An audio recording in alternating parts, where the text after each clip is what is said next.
Good afternoon to all the faculties and delegates. So to chair this session, today our moderators will be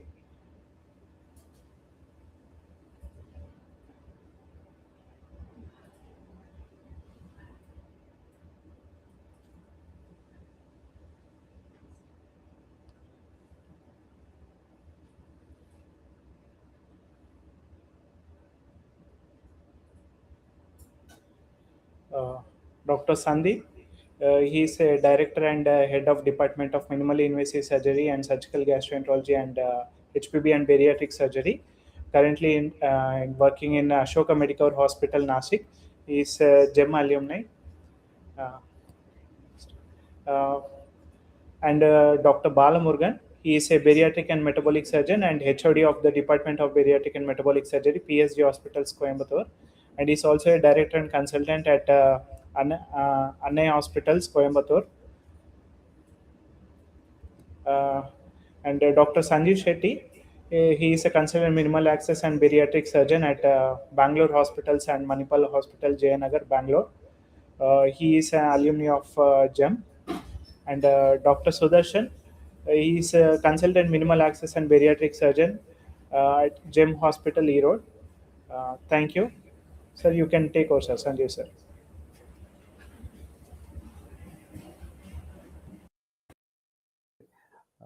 So we have gathered here to discuss. Am I audible?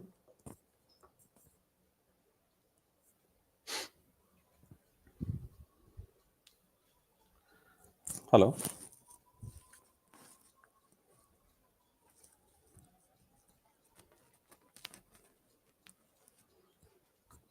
Hello.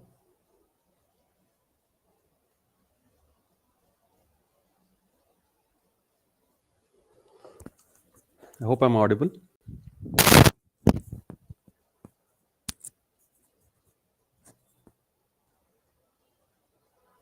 Akhilesh, can you just acknowledge? Am I audible? Sridhar, sir. Yes, thank you, sir. Yes, sir. You're audible. Yes, sir. So we have gathered here. Yes, sir. Hello, Balamurgan, sir. How are you? We Yeah. have How gathered are here to you? Yeah, discuss I'm a very good. important Please topic. start. Fine, sir. GRD and obesity. So we have a panel of experts who have been dealing with this dilemma and this issue since many years. To start with, we have Dr. Sridhar, consultant in the Department of Medical Gastroenterology in GEM Hospitals, Coimbatore. So he'll be elaborating on the mechanisms of reflux and the pathophysiology. Please take it over, Dr. Sridhar, sir.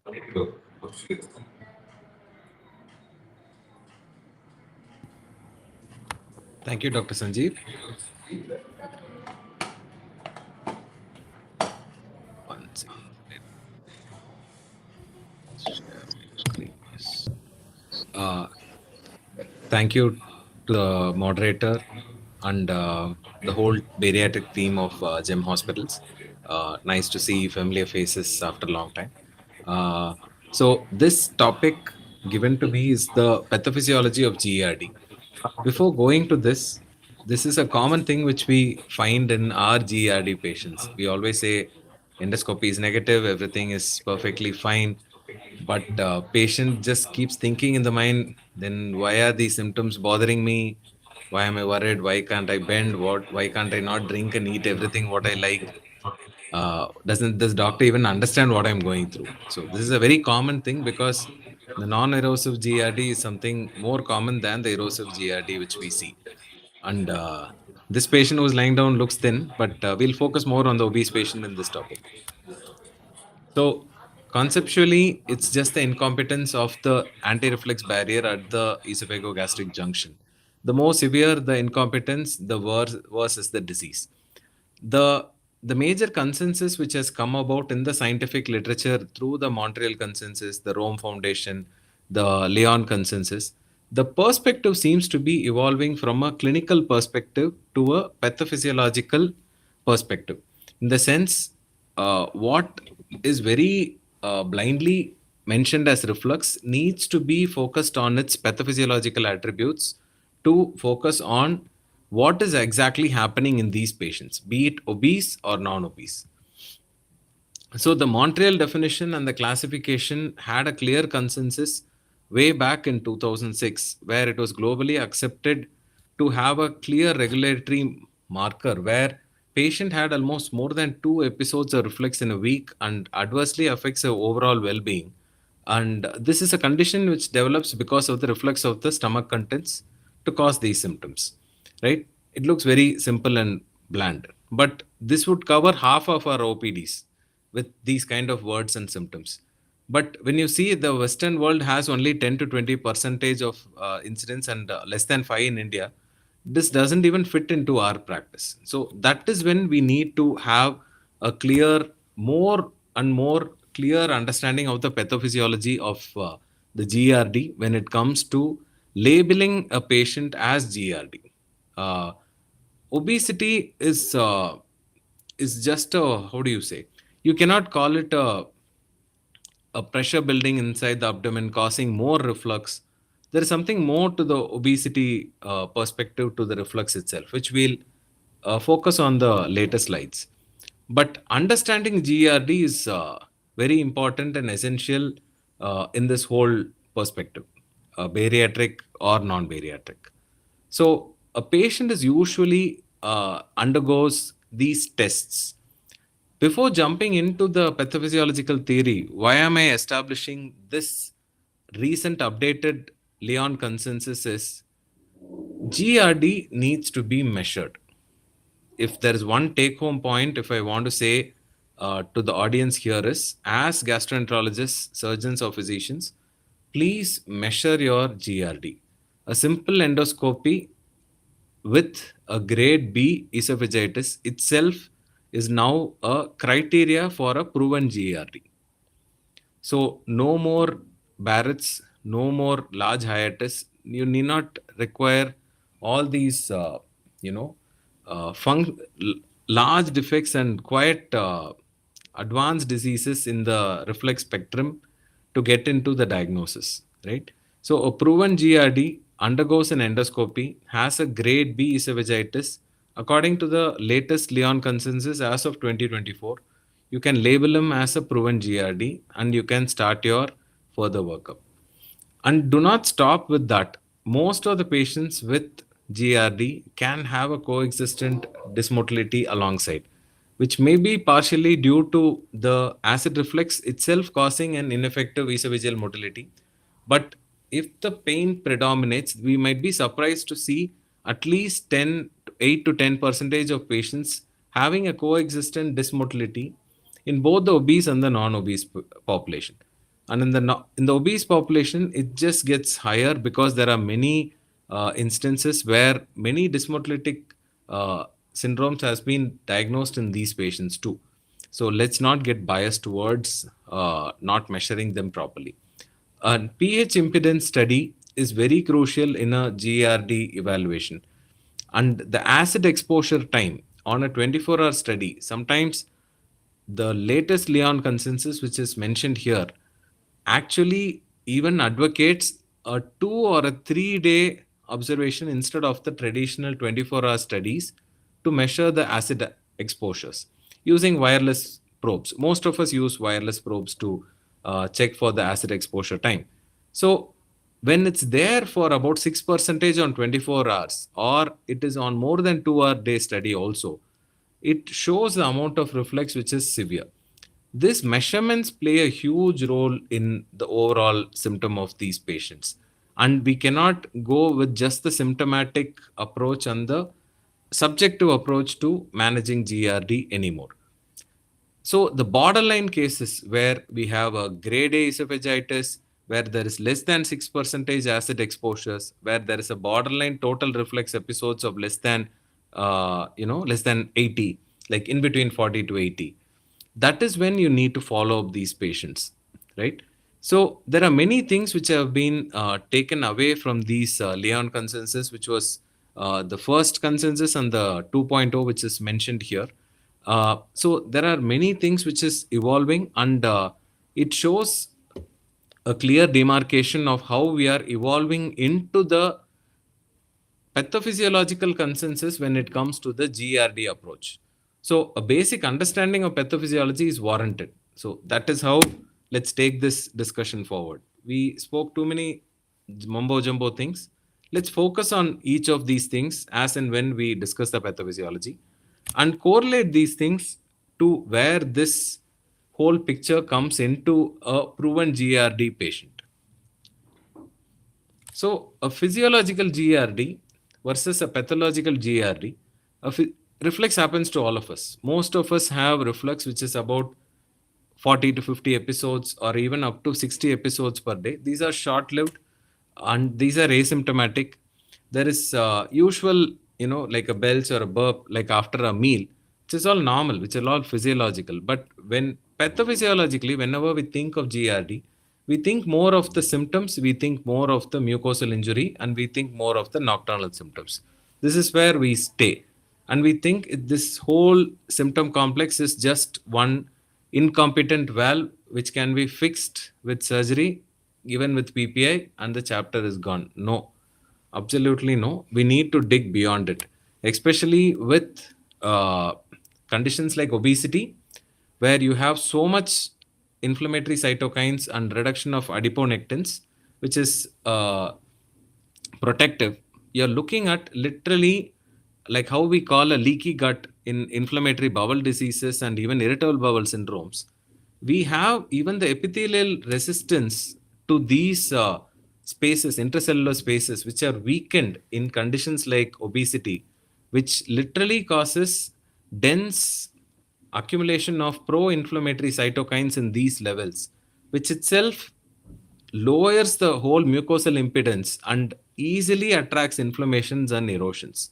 So it's no more a structural disease where you have a loose valve, as it comes up, burns and it goes off. No, absolutely, your visceral obesity, which we are talking so much in obesity forums, is a very relevant factor beyond the abdominal compartment syndrome part. It's a active functional inflammatory fat we are looking at, and these are going to worsen in these obese reflux patients.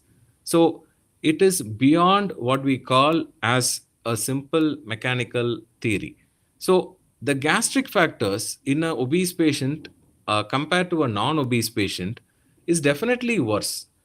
Most of us who do endoscopy, we find the gastric volume to be voluminous. Patients have a huge stomach whenever we deal with certain sector of bariatric patients. The volume, with the increased volume of acid on the food, is itself is a huge factor which plays a whole exaggerated role in the condition like GRD. And last but not the least, the reflex hypersensitivity, which is usually a very, very problematic scenario where you don't find actually erosions in at least 60 percentage of patients who we used to label as non-erosive reflux. Actually, these hypersensitivity is much more pronounced in an obese population than a non-obese population. The anatomical factors which we focus so much as gastroenterologist, which includes the angle of His, the sling fibers, Yes. the circular fibers especially, and the whole reconstruction which happens in a post-bariatric patient, where sometimes a diversion procedure has a much more reduced reflux compared to a restrictive procedure which disturbs the angle. And how do we reconstitute? You guys, you all are the experts in this, so let me not dig upon too much into this and move on to the physiological factors. The basic understanding of LES has always been the intrinsic weakness of the LES, the lower esophageal sphincters, and the transient lower esophageal sphincter, which is much more exaggerated in the reflux patients compared to a normal patient, where at least, and in an obese patient, the transient lower esophageal sphincter relaxation literally goes up by 35 to 40% with every 5 points increase in BMI. So more the BMI, the more the episodes of transient lower esophageal relaxation, which itself results in exaggerated reflux in these patients. So what I want to stress in these patients is, on a bariatric forum, the lower esophageal sphincter has a direct correlation with your BMI. I'll show a slide here. Yeah. When the BMI increases, this is a proven study where as the BMI increases, you can see the lower esophageal relaxation episodes, which happens in a patient, substantially increases in a logarithmic straight line. It is not skewed. It is a direct correlation with the number of episodes. When it comes to why I keep stressing on these things is what we commonly tell patients as an abdominal compartment pressure and obesity itself is once this get fixed, that gets fixed. We need to tell the patients this is a functional disease where every pathway is involved, and this is where an understanding of these pathologies at the pathophysiological mechanism plays a huge role. How many of us are do take this notice, because a higher vagal tone is much more is a pathological factor which is involved in the esophageal relaxation, and the importance of the GABA receptors play a direct role even in the pharmacotherapy. Usage of baclofen has been widely accepted these days for patients with GRD, especially to control the vagal tone. And even the GABAergic fibers, which are densely located in these lower esophageal sphincters, have a direct neuronal connection. So the vagal pathway is sometimes the missing link in many of the patients, and the recent data is advocating more and more usage of these agents. This we have discussed earlier.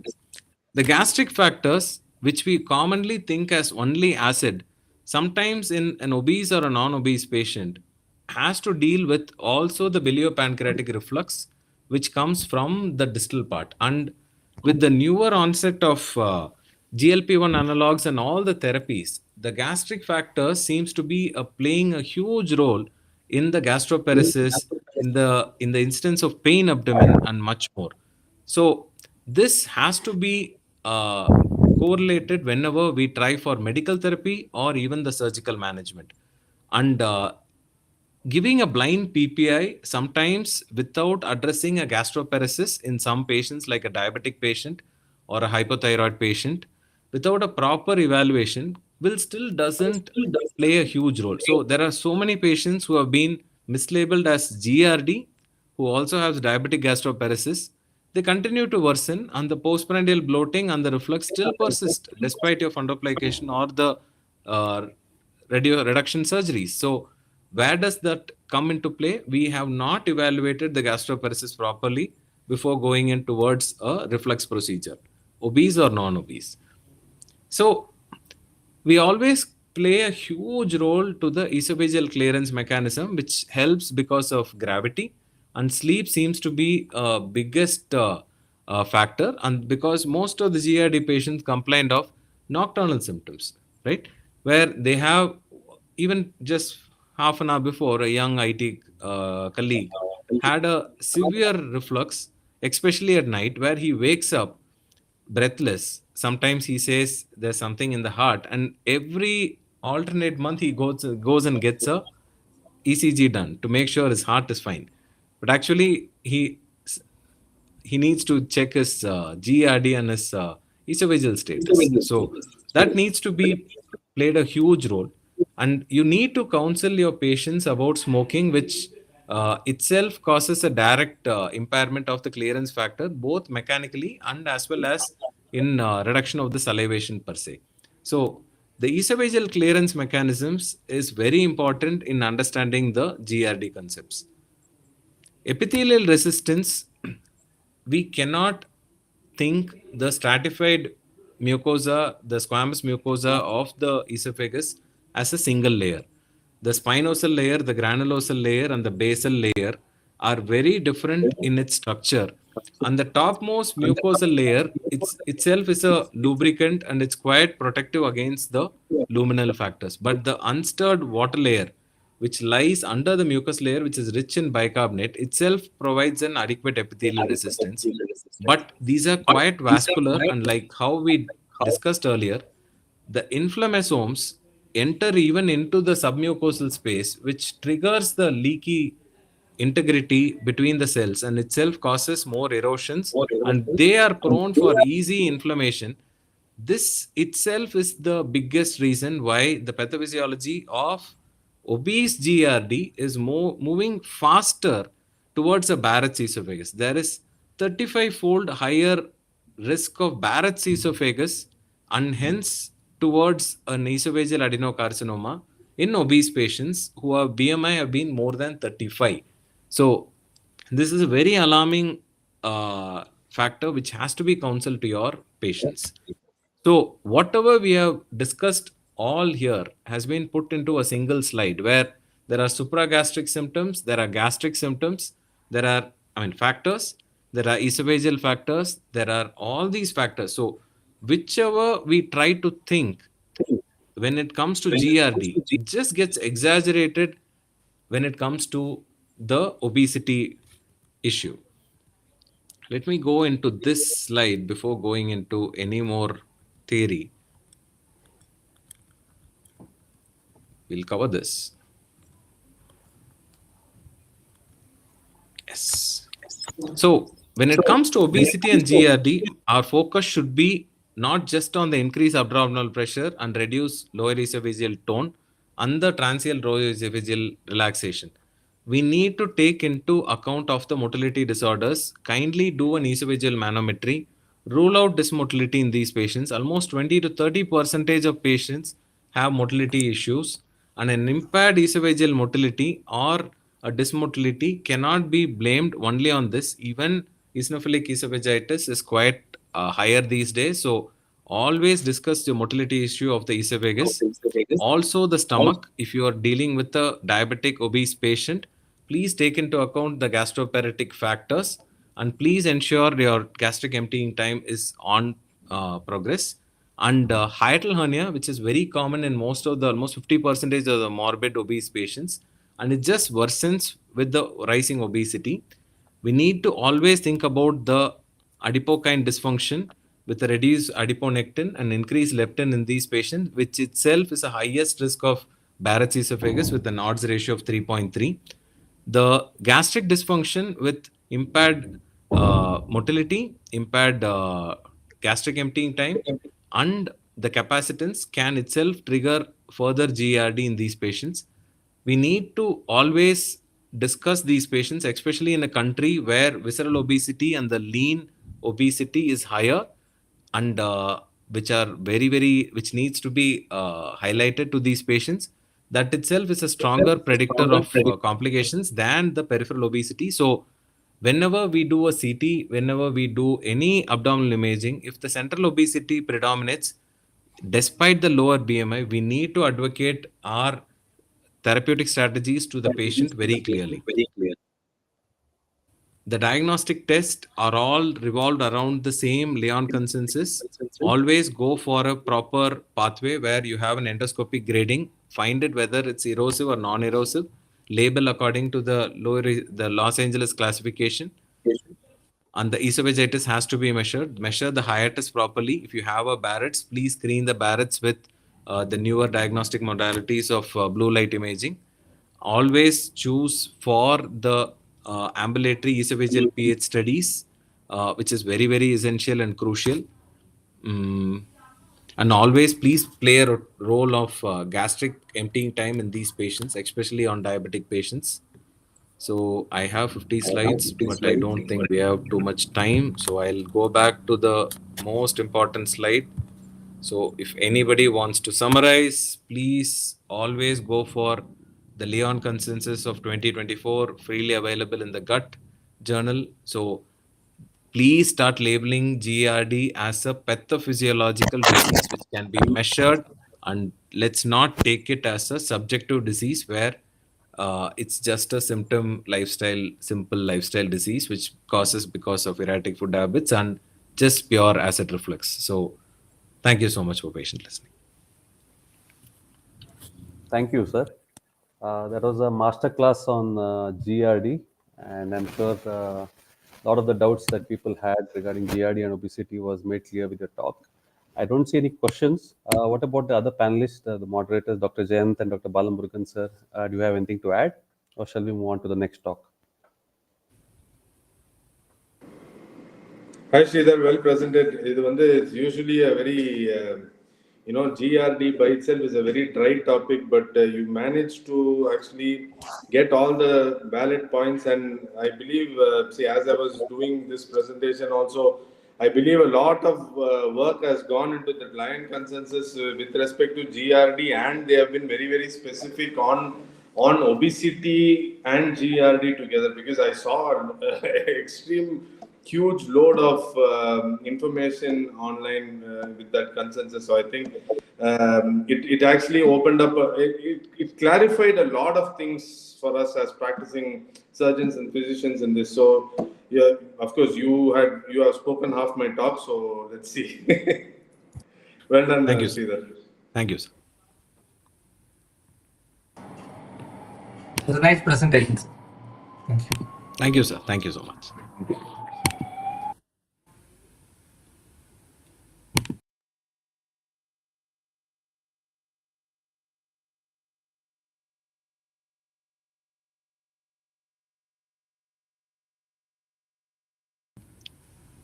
Dr. Sanjeev, you're on mute. Yeah. Welcome, Sanjeev. Welcome, Jayant. Wonderful presentation, Sridhar. Hi, sir. Thank you, sir. Anything to add, Thank sir? you to Saravakumar sir for the opportunity. Hi, Sir, Ram. within the OT conference. Nice. Oh, live is good. Thank you, sir. Yes, yes. Live pose, வேண்டாம். Background. Video. அது போகுது, அது cut பண்ணிடு. Video cut பண்ணிடு. Okay, you can proceed. Yes, sir. So the next topic will be on evaluation of GRD by Dr. Jayant Leo. He is a consultant surgeon in Department of Obesity and Metabolic Surgery in GEM Hospitals, Chennai. Jayant, sir, please take over.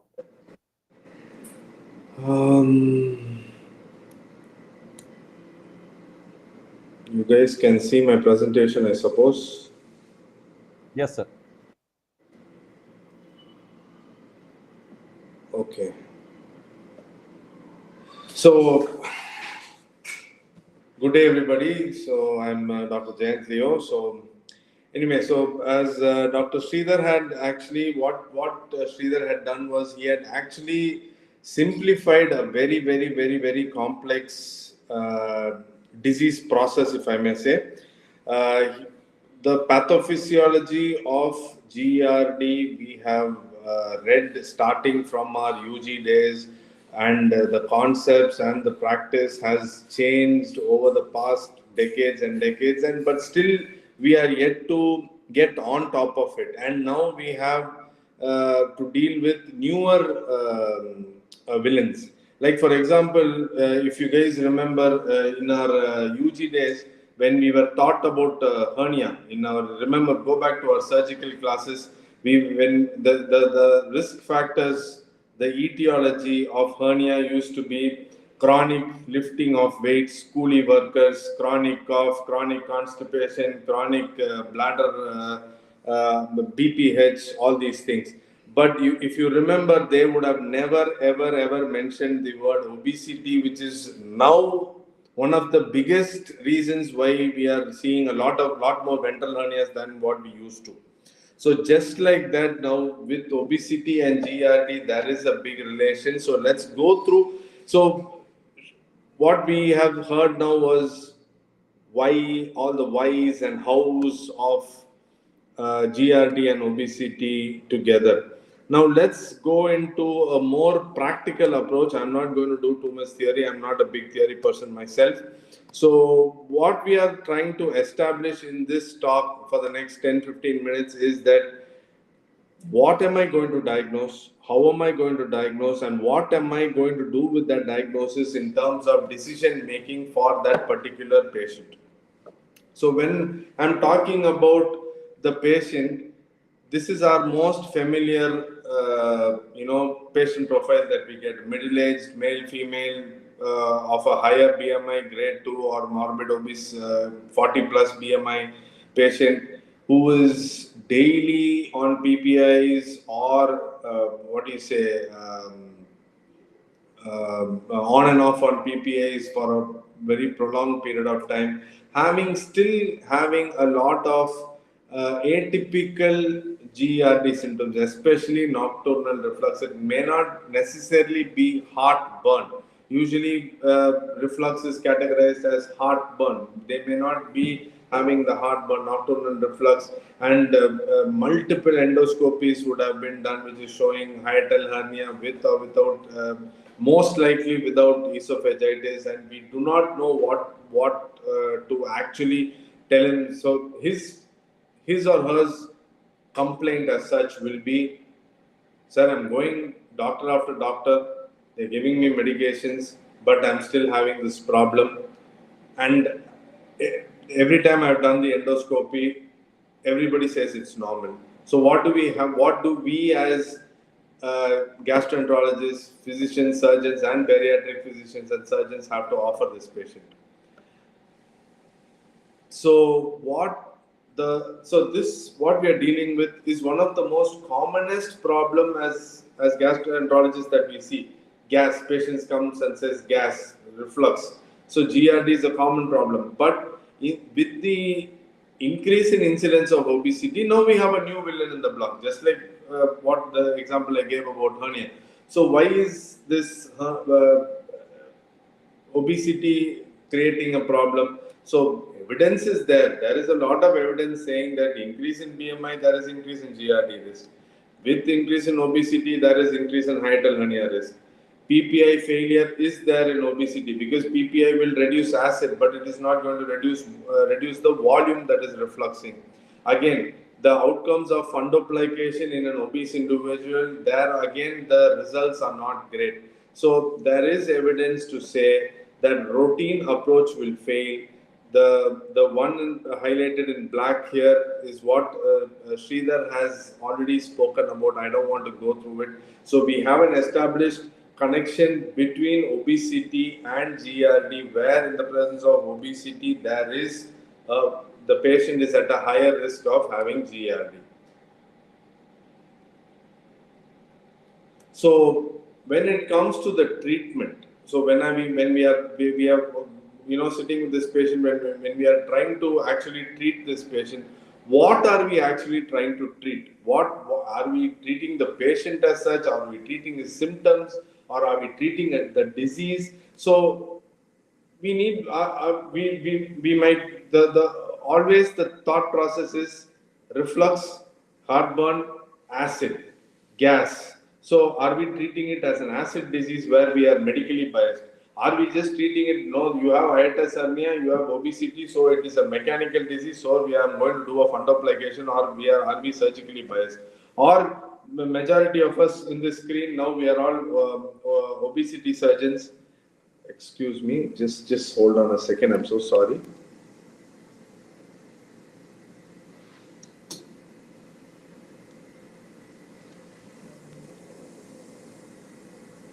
Okay, sorry about that. So we being obesity surgeons, are we just going to jump at this BMI and say, yes, I'm going to give you a complete metabolic solution to this? So we need to have a proper diagnosis to define our strategy as to what we are going to do with this patient next.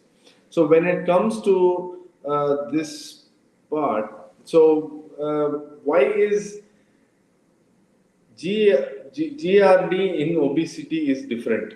Yes, we have come to that conclusion. So why is it different? It is not just about excess acid, it is pressure driven, and it is anatomy altering disease. So why is the pressure the problem? So here there is central obesity. Because of that, there is chronic intra-abdominal pressure. The pressure is obviously transmitted to the stomach and to the gastroesophageal junction. So all these things have been established. Again, the anti-reflux barrier is mechanically disrupted. Again, the leptin, the leptin overload, that causes an issue with the G junction. The inflammatory markers which are high in these patients cause a problem with these patients. So that causes the problem with the anti-reflux barriers that we have. Now, we are having now going to volume based. Now, most of these patients, they are on PPIs. Now, PPIs are sold like paracetamols outside. It is no more, it's never been, or it will no more be a prescription drug. So patients come and patients know PAN as PAN more than anything else. pan has become the new paracetamol. So reflux is mostly non-acidic and it is volume based. Volume based again, why? Because generally obese people tend to have some sort of a poorer eating habit in terms of volume, so that could be a reason. And the symptoms are very poorly reflected in terms of severity. You know that these GRD patients who are obese, they have a very poor symptom correlation as we sit and speak to them about what they have and what is their problem. So it is important to know what is driving the patient's GERD. So the patient is having GERD. So what is it? So when you see an obese individual with GERD, our brain, everything, heart, soul, mind, everything says it is obesity driven. Yes, there is high BMI. Yes, there is pressure and anatomical related reflux. Yes, it could be acid related reflux also. No doubt about it. Again, acid related reflux, volume reflux could be added in this. Again, hiatal hernia and anatomical disruption of the anti-reflux barrier also could be there. So the driving force here could be all three or either of the one, but the obesity part is a big constant here, which we need to remember as we go trying to fix this patient. Now, so in all this, why are we discussing so much about all these things? We can simply put these patients on PPA's prokinetics along with prokinetic. That is going to give, Sridhar was talking a lot on gastroparesis, that is going to give some relief with increasing in the gastric emptying. So that is going to definitely improve symptoms. Again, now the new kid in the block, the potassium channel blocker, vonoprazole, is quite good, is quite effective in the treatment of erosive esophagitis.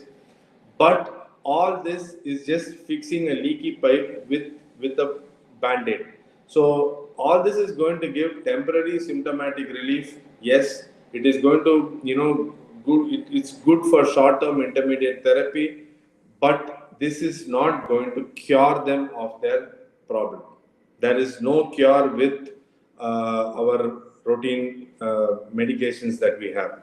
Then, why fear when Nissan's is here? Nissan's has been here for decades and decades. So, what is different here? Why, if there is there is an anatomical disruption, there is a reflux esophagitis, why not just do a Nissen's fundoplication? Yes, because of what is different here. There is, like we have already established, there is intra-abdominal increase in pressure, which means there is increased pressure in the GE junction. The risk of hernia recurrence is there, which is hiatal hernia. The long-term durability with the increase in BMI is a big question mark. So there is a recurrence following fundoplication. There is a significant chance of RAP migration into the thoracic cavity, and it does not address the elephant in the room, which is the elephant itself, which is the obesity. So here the problem is not just choosing Nissen's as a surgical technique, but it is the biology that needs to be corrected. So there comes our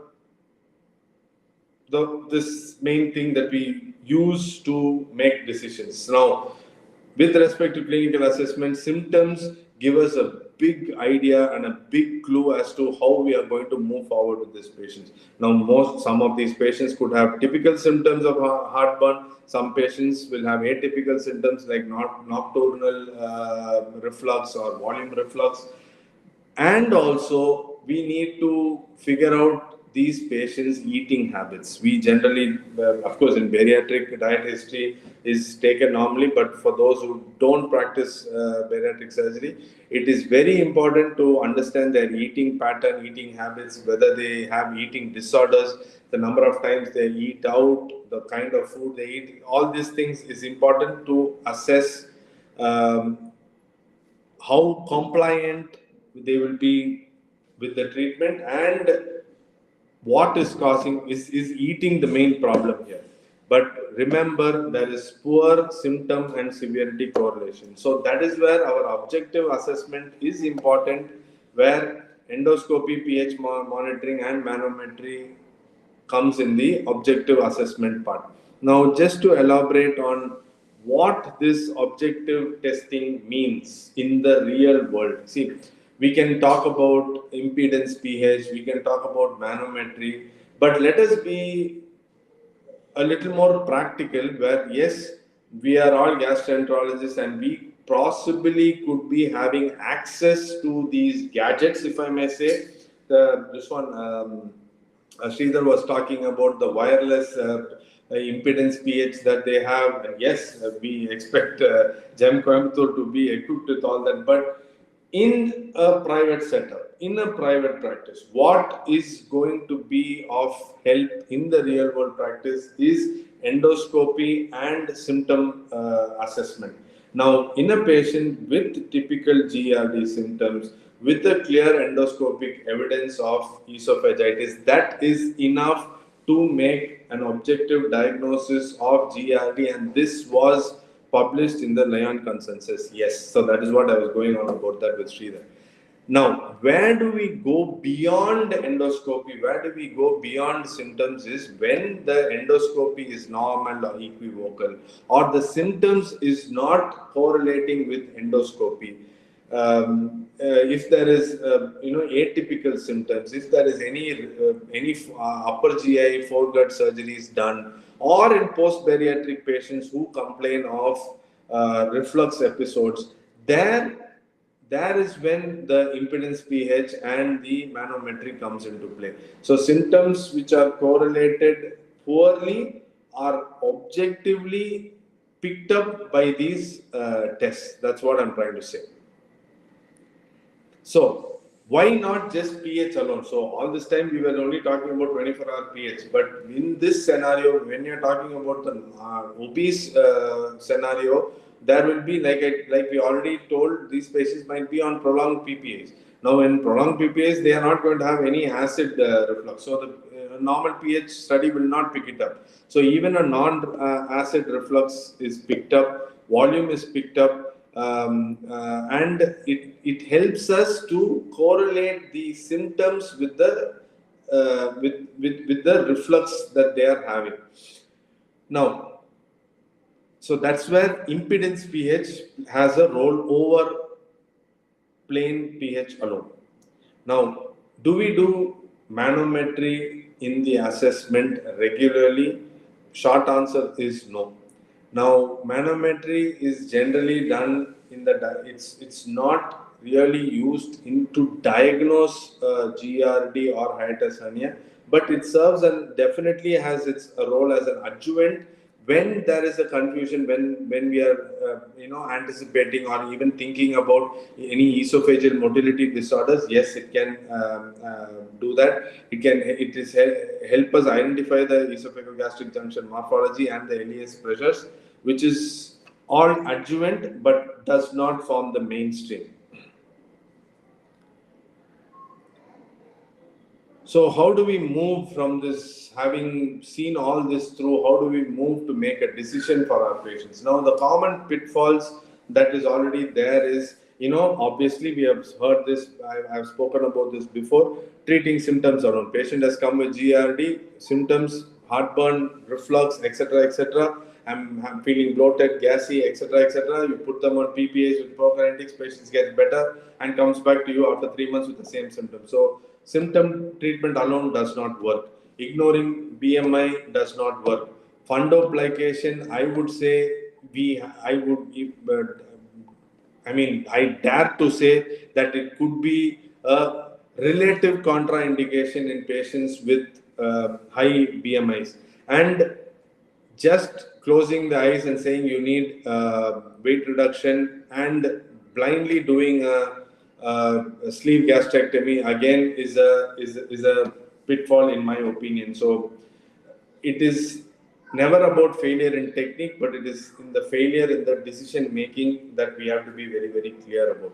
So what's going to influence our choice? So what is driving? So influencing our choice of treatment is going to be what is driving the reflux. And what we have established earlier is that obesity is a constant here, and that is the main driving force. Now, along with it, we might have increase in acid. Along with that, we might have an hiatal hernia, which is large enough, which we need to anatomically correct it. Yes, it can be done. So, and again, what's the patient's BMI? And whatever we are doing, is it physiologically durable? That is another question that we need to answer.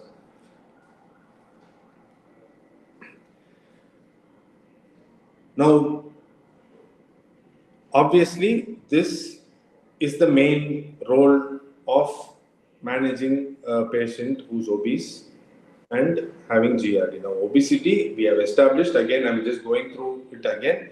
It's a chronic increase in the intra-abdominal pressure that is going to increase reflux events. This we have gone through. So, for durable GERD control, we need to address the underlying disease, which is obesity. Then, obviously, we have also seen why fundoplication is going to fail in these patients, because fundoplication is just treats the valve, it does not treat the driving force, which is obesity. Again, it's going to be a failure. So what are we going to do for these patients? Now, when we are talking about bariatric surgery to address the elephant in the room, which is obesity. Now, the advantages of sleeve gastrectomy, yes, there is effective weight loss. It's got a straightforward anatomy. It's got metabolic benefits. It is the most common bariatric procedure which is done in the whole world, if I may say, because it is so standardized and it is reproducible. But just because it is that, we cannot use it for all our patients, because intrinsically we are removing the anti-reflux mechanism. There is no anti-reflux mechanism here. The incidence of de novo reflux post sleeve gastrectomy is well documented. If a patient is having symptoms, there could be worsening of symptoms. This is due to the increased intragastric pressure post sleeve because of a competent pyloric valve. Now, so as we all know, there is no two ways about it. It is a double-edged sword.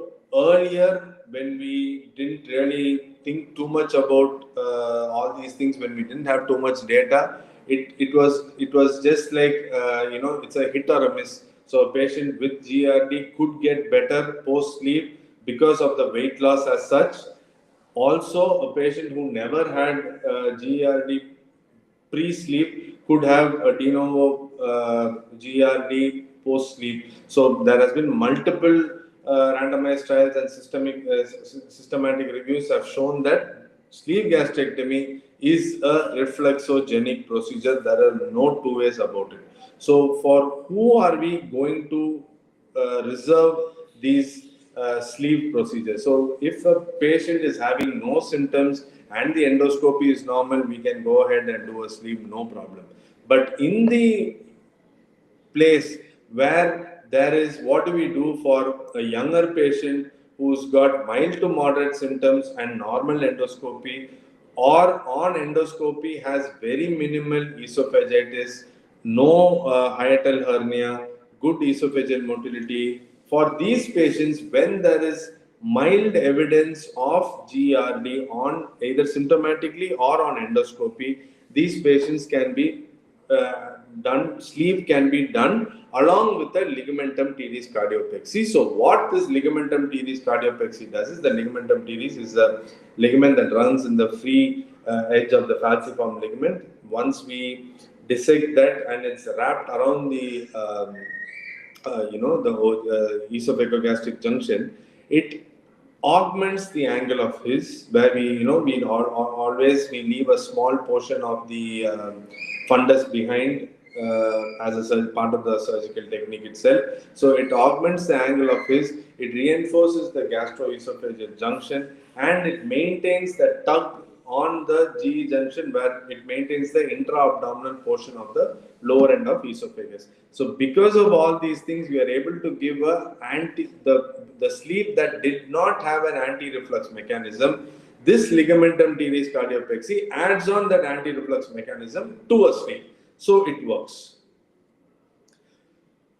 Now, this is my last slide. So what do we do with our patients who have severe or established GRD? The answer is very, very simple. Just do a Roux-en-Y gastric bypass. So here there is even enough data to say there is lower GRD rates post bypass as compared to sleep. There is a meta-analysis that says RYGB improves GRD where sleep increases GRD. There is reliable data to say RYGB is a more reliable technique for GRD control in the obese patients, and the post bypass anatomy itself is anti reflux. When sleep is a refluxogenic procedure, the bypass anatomy it's a anti refluxogenic procedure. So why? Because the stomach acids are low. The most important thing is the intragastric pressure is low because of the GJ. There is no valve mechanism. There is it's a low pressure zone, and the volume reflux is less, and there is absolutely no biliary reflux because the biliary pancreatic BP limb goes and joins the alimentary limb way down, and there is no way bile can reflux up. So with all this, in a patient, the decision becomes quite straightforward. In a patient with moderate to severe disease, either symptoms or endoscopy wise, we can blindly go ahead and do a Roux-en-Y gastric bypass. I have had the, I dare to call this a gold standard procedure for these individuals. And thank you very much. Thank you, Jain sir. That was an excellent talk. I have a question. So, do you prescribe an endoscopy for all patients who come to you, so bariatric surgeons and Sorry, Sanjay, I could not able to by GRD scoring? come again. So, do you prescribe an endoscopy for all the patients who come to you, all the obese patients who come to you for treatment? Do you prescribe a Actually, the ISO consensus is that you don't need a routine endoscopy for all patients who are under bariatric surgery. Then we are basically comfortable doing an endoscopy, having a look into the stomach before going ahead with the procedure. Now with the incidents, now with the knowledge that we have that the sleeve is reflexogenic. What if we are missing no symptoms but endoscopic evidence of esophagitis? So if the patient is not having symptoms, but if you don't do an endoscopy, you miss the bus where the patient could have a latent subclinical reflux esophagitis, and you do a sleeve for them, they could have a symptomatic GRD later post surgery. So I'm comfortable doing an endoscopy for all patients who undergo bariatric surgery. Yes. What Bala sir? Sir, hey sir. Yes, Hey, sir. Bala. Jain sir, it was nice, sir. It was very nice presentation, sir. Sir, can you throw some highlights about H. pylori bacterial infection with GRD with pediatric surgery? Because how you want to treat that one here? Because Routinely in our we have a practice of checking for H. pylori in all our patients who undergo endoscopy. All patients, obese, non-obese. The indications of endoscopy could be anything. So when we are dealing, so because it's become a routine, so even for our obese patients, the preoperative reports that come, even if it is H. pylori, I tend to look into how much of a H. pylori infection is causing inflammatory changes in the stomach mucosa. If there is just petechial mild ecchymotic patches here and there, I really don't go ahead and treat H. pylori before operating. Now, if there is a significant erosive gastritis or erosive esophagitis in the presence of H. pylori, I prefer to treat these patients with HP kit for a period of 2 weeks before taking up for surgery. that's nice. Right, sir. So have any of you faced, since we are in the era of GLP-1 agonists also, have any of your patients So, coming so to you there's a after funny taking story. with So funny story, gastroparesis? Sanjeev and Bala. So I was actually I put on that first slide. That first slide is actually a patient who came to me sometime back 3 months back or something. So he was talking everything about GRD, reflux, bloating, everything, and also he was obviously obese. Right? He was around the 39-40 BMI, middle-aged man. So then the entire Kada history, everything has been told. Patient is very frustrated, fuming. Sir, 3 months only I'm having, 3 months only I'm having. So, but my thing was, see, if he's obese and if he's having this issue, he should have had the issue earlier also. Why only 3 months he's concentrating? And then when I asked him, are you a diabetic or are you on any medications? Then he says, yes, sir, my diabetologist gave me some injection to take every week. And then I was like, oh my God, you're not really having GRD, you're having the effects of the GLP-1 that you have been taking. So now GLP-1 it is available so freely. Everybody prescribes it like PPIs. Now the GLP-1 is the new PPIs now. Everybody now wants GLP-1, sema. No, it's not semaglutide, it's sema now. Sir, what is that injection? That sema is there, no sir? Can you? That's how it has become. So basically, they, in the presence of these atypical symptoms, without analyzing that, starting the patient on GLP-1 is a big no for me. It's a big no. Right, sir. So, Bala sir, have you had any experience, and how do you manage patients who are already having gastroparesis, who are on GLP-1 or diabetic patient? What surgery See, do you first of prescribe? all, the GLP-1 with the gastroparesis again a contraindicated one because it is going to worsen the effects of whatever the symptoms are. So better not to advise GLP-1 in a gastroparesis patient because GLP-1 itself will cause gastroparesis. It will worsen more the symptoms. Yes. So the contraindication, whatever we ask generally when before we started the GLP-1, we always ask whether do you have any chronic symptoms. If there is any chronic symptoms, yes, it's again more than 3 months, 6 months, multiple episodes. Better do an endoscopy before doing and confirm it. Then you start the GLP-1. Or else, if it is a mild to moderate symptom, then fine. Start with PPS. Let's watch everything. Again with GLP-1, if the symptoms worsens, then do an endoscopy. Then ask them to continue GLP-1 because gastroparesis will cause more severe. So make it as a contraindication point before starting any GLP-1 if there is a gastroparesis. Right, sir. But what about surgery, sir? For patients suffering from gastroparesis already, what surgery See, would you prescribe? again go for gold standard RVGB itself. See, because gold standard RVGB with severe gastroparesis or what to say, Barrett's esophagus, these are gold standard is only RVGB because you convert that system into a low pressure zone system. Low pressure and bile is being diverted. So more than MGB and sleeve gastrectomy or sleeve jejunal bypass, RVGB is the better one. Right, sir. So I don't see any questions. So we'll be moving on to the next topic. So it will be regarding strategies to deal with GRD and obesity. Speaker will be Dr. Pradeep Joshua. He's a consultant bariatric surgeon in GEM Obesity and Diabetes Surgery Center, Coimbatore. Pradeep, please.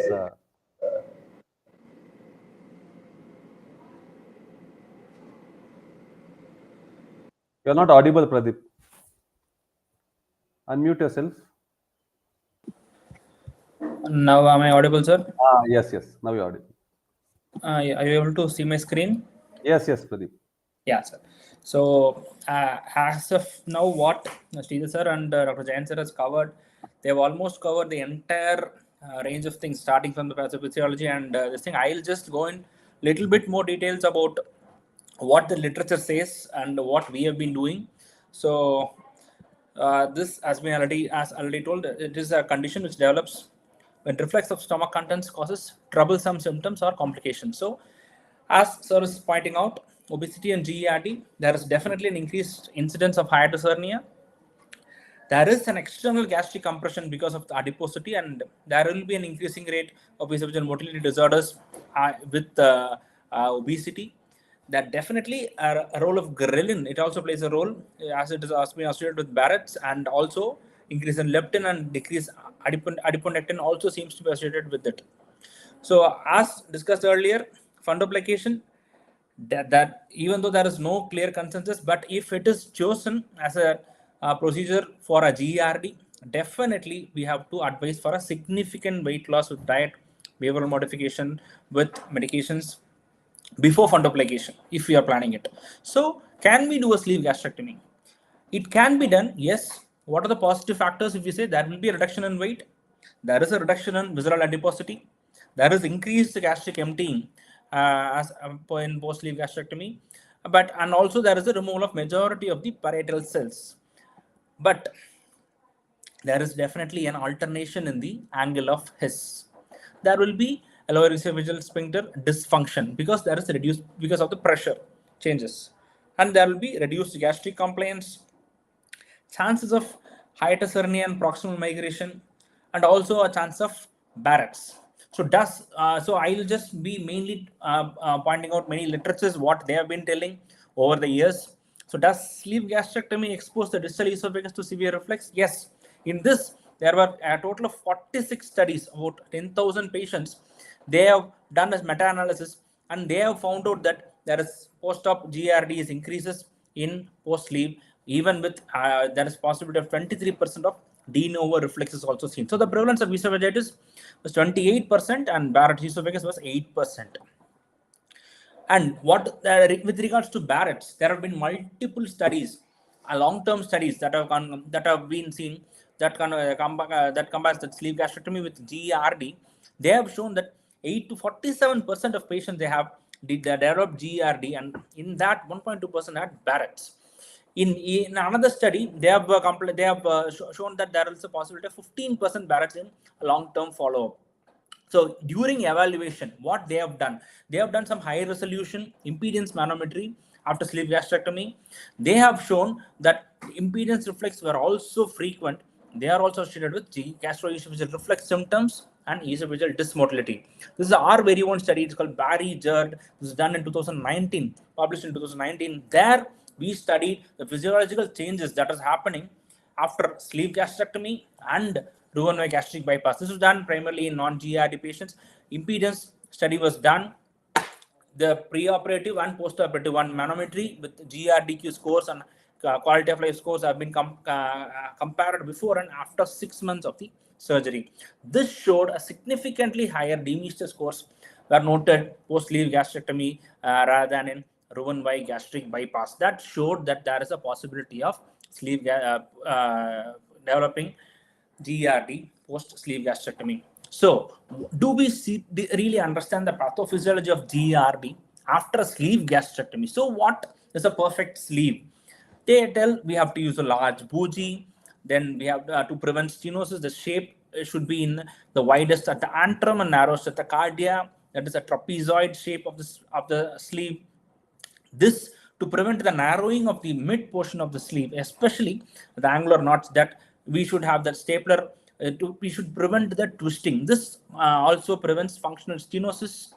Preserving the antrum by placing the first stapler approximately more than 5 centimeters from the pylorus. This can minimize the intragastric pressure, though the weight loss results of preserving the antrum and taking the antrum down along with the first stapler, it has equivocal results.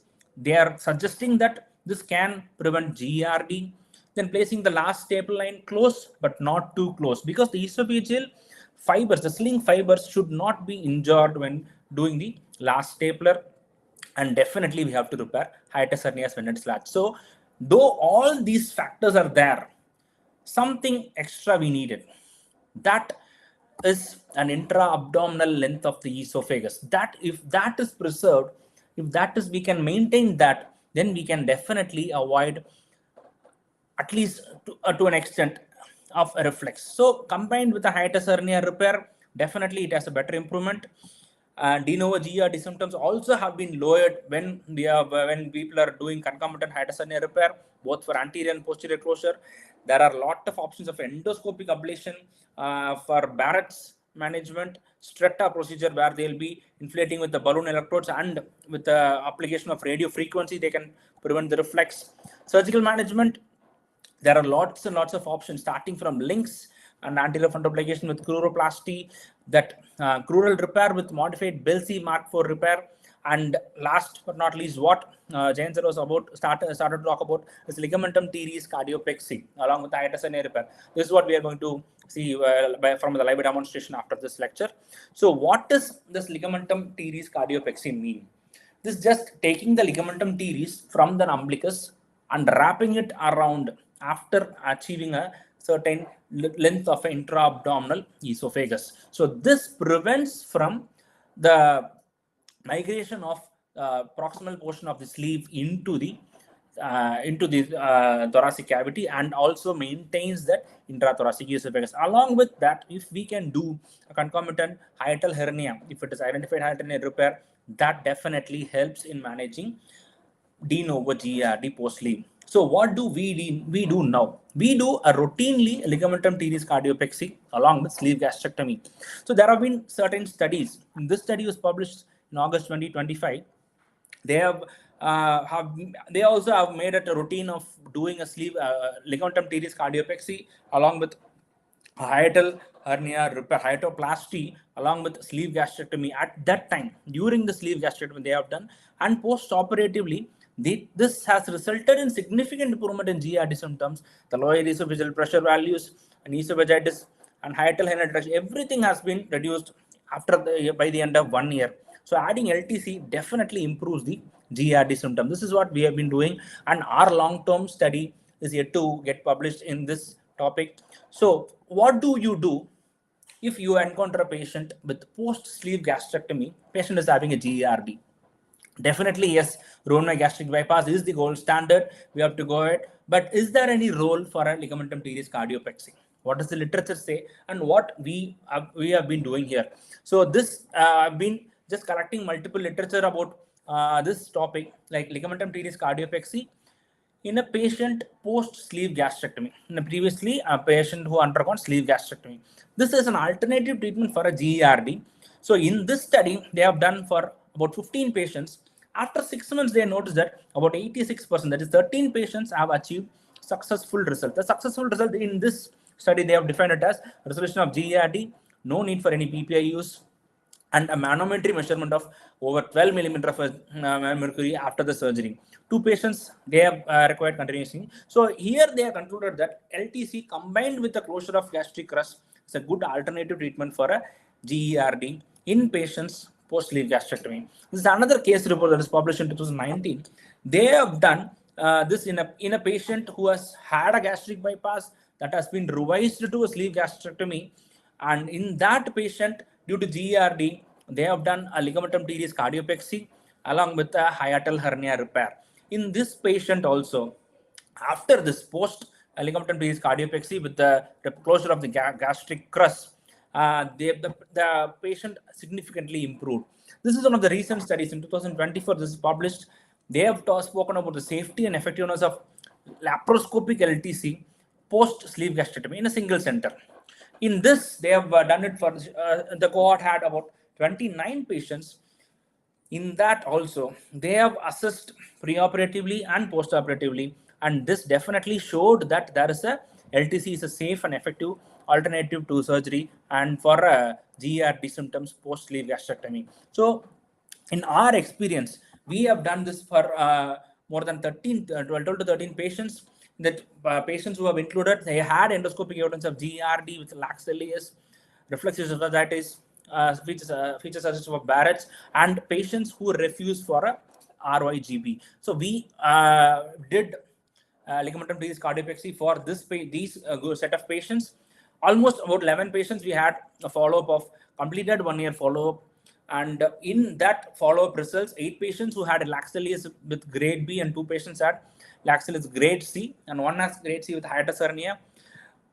All this, about 9 patients, we did 360-degree LTC. That is complete wrap of the G junction, just above the G junction. 1 at 270-degree, and 1 case, there was a very large hiatus. So we did a cruroplasty and we did a 360-degree LTC. So there was no readmissions, and at 1 year, all the patients had resolution of the esophagitis on endoscopy, and even the improvement of GRTQ scores from 14.7 plus or minus 1.8 preoperatively, that is significantly improved to 6.5 plus or minus 1.2 postoperatively. Two patients still there remain to be on PPIs despite a normal endoscopy. But whatever said and done, ROGB definitely it is the gold standard.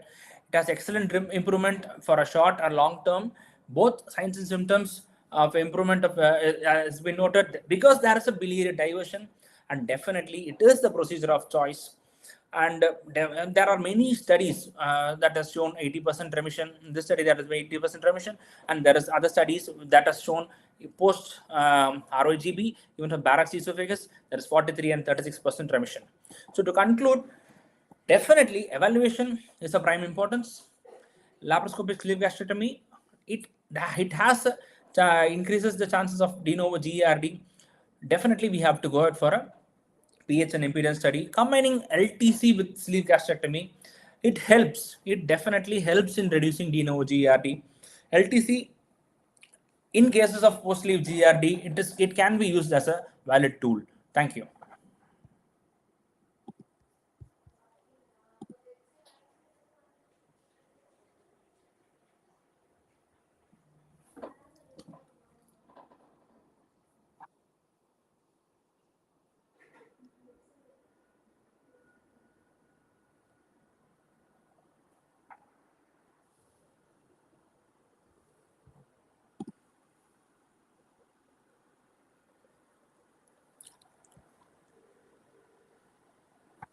So not able to hear you, sir. Sanjeev, sir.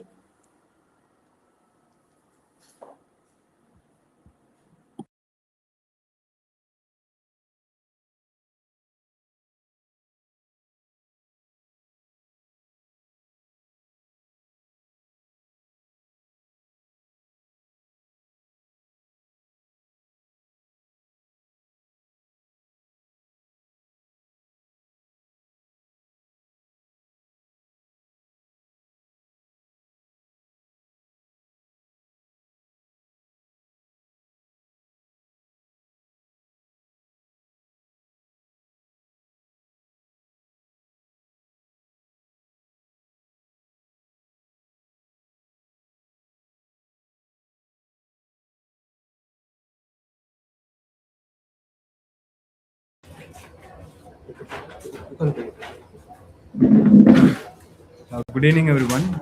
Welcome to the live session of our today's Televersity on GERD and obesity.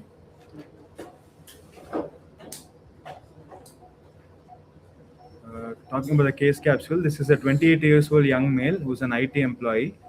He had a gradual weight gain for the last 5 years. History of weight loss attempts were noted, but the weight regained. He has history of on and off reflex symptoms.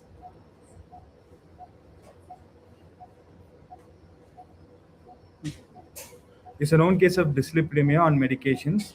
Family history of renal cell carcinoma is noted. The GERD questionnaire was 10. His top bank score was found to be 5/8.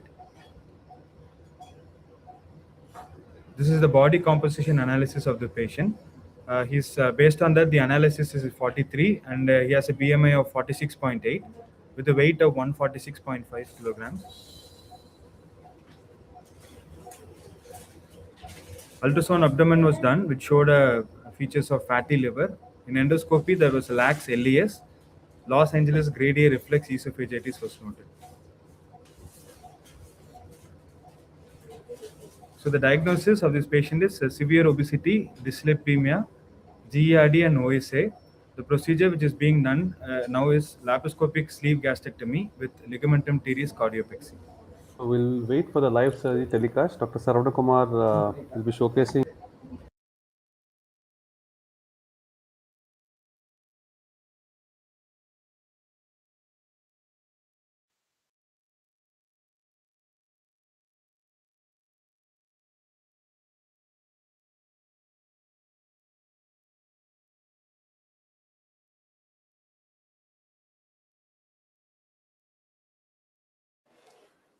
Hi, good evening, all. today I, I would like very welcome to you for this wonderful evening. That is for the GEM Televersity, which is mainly focusing on GERD and obesity. I think you have been heard about the three topics by three legends, and maybe you might be confused about when to do, when not to do, or whether to go ahead with sleeve gastrectomy if the patient is having mild GERD or not. Right? So anyway, obesity itself, it is a disease for the most predisposing factor for the GERD. Like can say from the literature, around 30% of the obesity patient will be having some sort of like mild to moderate to severe GERD. Whereas post sleeve, in that aspect, the literature says 8% to 45%, whereas in our long-term study of post-sleeve in 2019 was published, shows that around 60% of the post-sleeve patients having the de novo GRD in post-sleeve obesity patients. And that's why, and one more doubt we all be having, that whether to go ahead with that endoscopy for all the patients, right? And yes, if it is our institution protocol that we have made that for all the obesity patients, when we are planning for the bariatric or metabolic surgery, it is mandated to do the endoscopy. But when you are taking the literature, SAGES guidelines or ASMBS guidelines or consensus statements stating that depends on the individual patient's symptoms. And but we routinely following the endoscopy for all the preoperative as a routine protocol.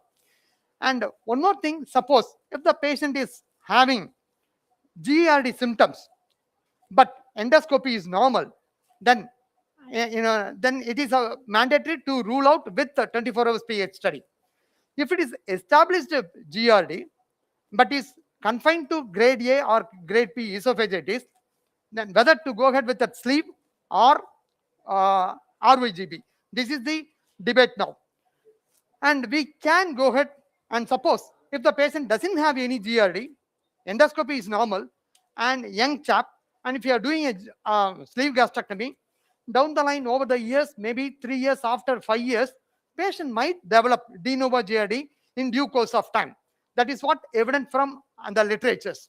So that's why post-operative endoscopy always mandatory, especially in sleeve patients during the long-term follow-up, especially every 3 to 5 years, it is mandated to do the endoscopy because of de novo GRD, and associated there is a chance of 4 to 8% of having that Barrett's esophagitis in this without GRD in post sleeve patients.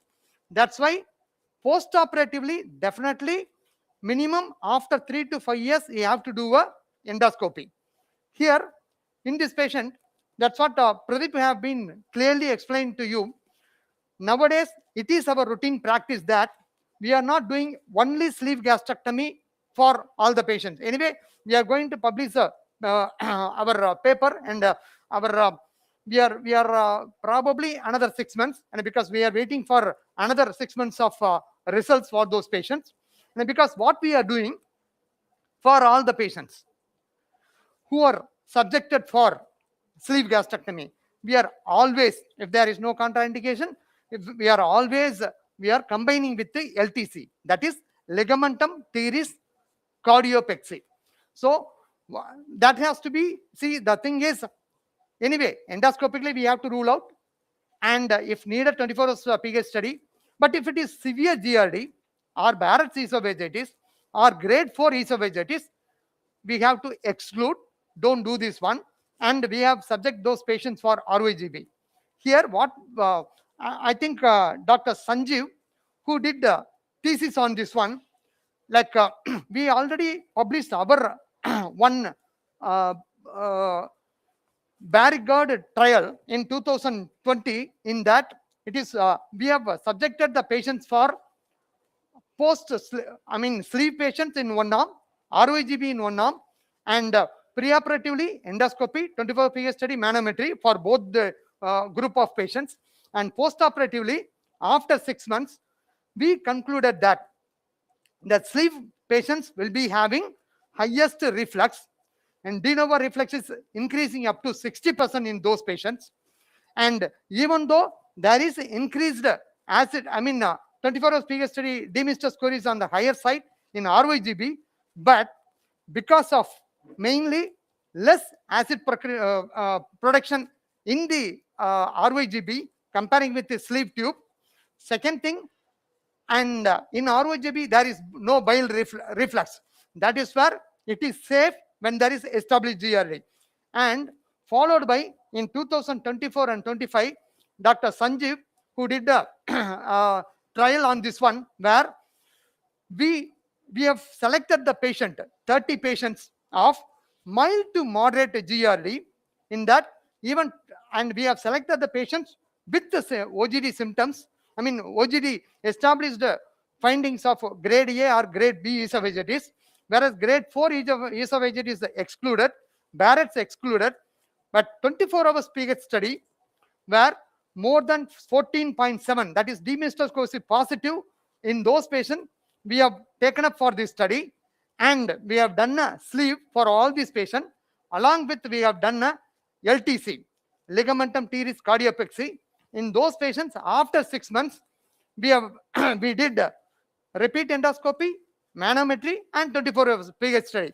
In that, there is almost 60%, even though the D-Mister score is more than 14.7, but the score is reduced from higher level to lower level in this group of patients. And some patients, the symptoms have come down, that it shows that GRD along with the cardiopexy is safe in grade A or grade B esophagitis. So there is no contraindication doing this sleeve gastrectomy along with LTC in grade A or mild to moderate GRD. And moreover, what we are concluding in that, for all the patients, whoever is planning to go ahead with that sleeve gastrectomy, it is always mandatory to augment this LES pressure with LTC will prevent the further GRD. This is like when you are doing achalasia cardia, Hellas cardiomyotomy is the treatment of choice laparoscopically. And what we are doing in that, we have augmented with the posterior toupee or anterior DOS, depends on that one, to have increased to prevent the GRD. So that's why whenever we are doing the surgery for achalasia, it is not only cardiomyotomy, and because in POEM, what is happening, there is a high chance of 30 to 60% of patients having the reflux symptoms. Comparing with the lap Hellas cardiomyotomy, it is less than 8% by the literature. That's why whenever you are doing a cardiomyotomy for Hellas, achalasia cardia, it is always mandatory to do any one type of augmented procedure like anterior or posterior tube fundoplication. Same way, what we are advising in sleeve gastrectomy, if you are augmenting the lower esophageal pressure along with the LTC, will be the procedure of choice. Anyway, let us wait for our literature. Here, let us go into the surgical aspect. And this is the patient with 46 BMI. Weight 146 kg of weight. And idhula kamchariya lap kamchilama. See, I am standing on the foot end side of the patient with a reversed steep Trendelenburg position and monitor on the head end side of the patient, right? And see, I have made a ports already. Just I will show you. This is the xiphisternum. Hold this one. Xiphisternum, umbilicus, and pubic symphysis, right? Here, and we cannot take this umbilicus as a fixed point, because in obesity, because of the laxity of the anterior abdomen wall, it is sometimes it will fall below the more than 20-25 centimeter. That's why always having the fixed point of xiphisternum and the costal margin, from there not more than 20 centimeter, 18 to 20 centimeter, just to make a first trocar, right? Varus needle pneumoperitoneum is being created, and after that, depends on the stomach position and the shape, I have placed another 5 trocars. And here the first trocar is being placed usually 2 to 3 centimeter from the midline on the left side of the patient. Here intentionally I placed almost 5 centimeter away from the midline, because I'm planning to do a LTC in this patient, and that falci and ligamentum teres is coming along the midline. If you are going close to this one, then dissecting this part will be difficult. That's why if you are coming little bit away, and it will be easier. And same way, our most of the dissection on the greater curvature side. So suppose if you are placing this one, this camera is here, and you'll be having a nice camera work. Other than suppose if you are having here, it will be having a difficulty. So that's why our camera position always to left side of the midline, 2 to 3 centimeter, since LTC more than 5 centimeter. And apart from once being inside, one is for liver retractor, and one is right hand working trocar, retracting trocar, and the left hand working trocar for the stapler also, right?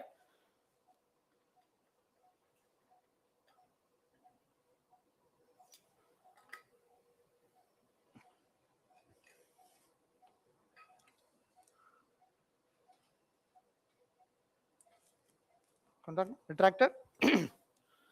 So first step, hold this one. So I have examined that ligamentum teres. So it looks nice.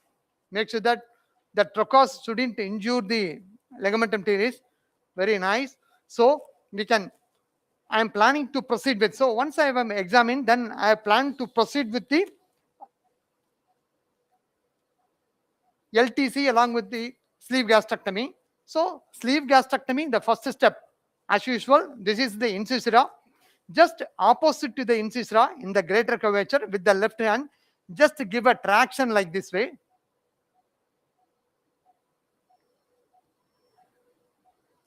Right, you can see here. So hold panikama.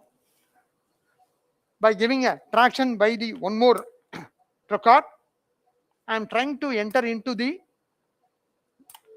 lesser sac. Opposite to the incisura is the thinnest part of the omentum. If you are going way down to the antrum, it will be thickest part.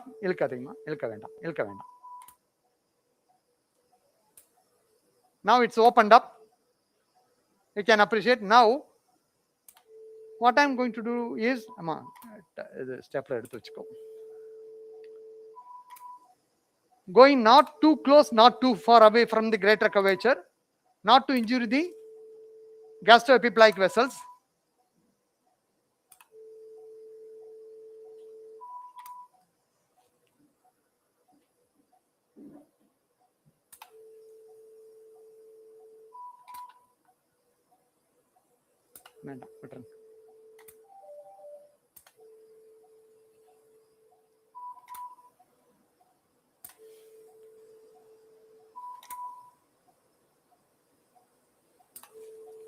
And slowly I am proceeding towards the fundus of the stomach.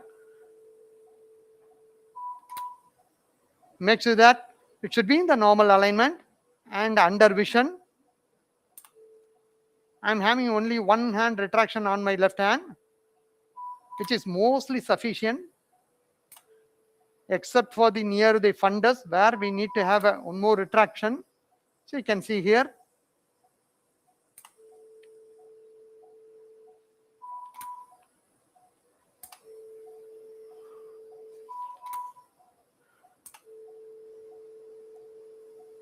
When you are going away from the stomach and when you are leaving behind too much of omentum, then the specimen retrieval will become very difficult.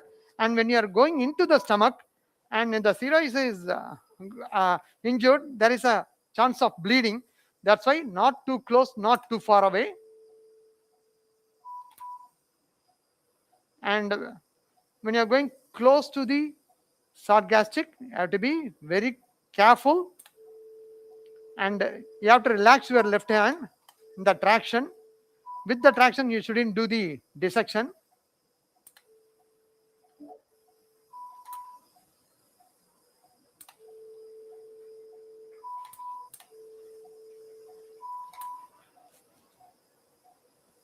for this gastrolysis, either ligature or harmonic, whichever is convenient for you, you can take it out. And but especially for the single incision, yes, the ligature will be the ideal option.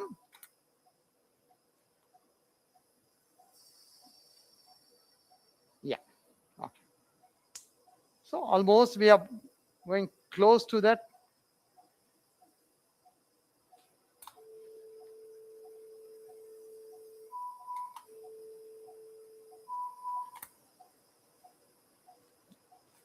Clean பண்ணிக்கலாம் கொஞ்சம்.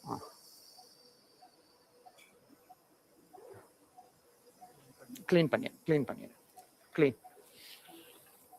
And once you are going close to that fundus, after dividing the short gastric vessel, we have to identify the crest, left crest.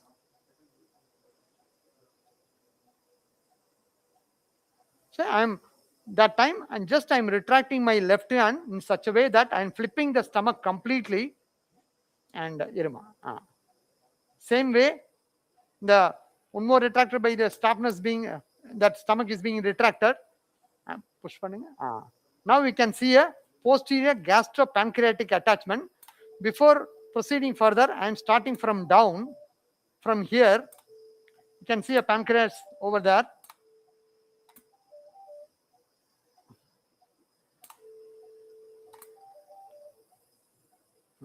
Lift பண்ணுங்க.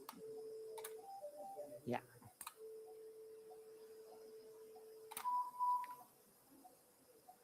By doing these type of small attachments, and you will be having the see less chance of twisting in the midline after making the stapler.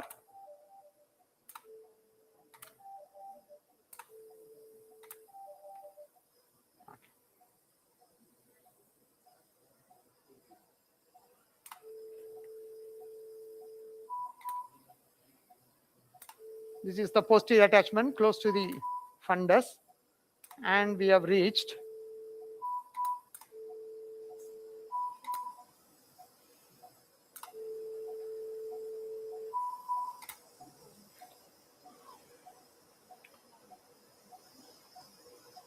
The traction is most important.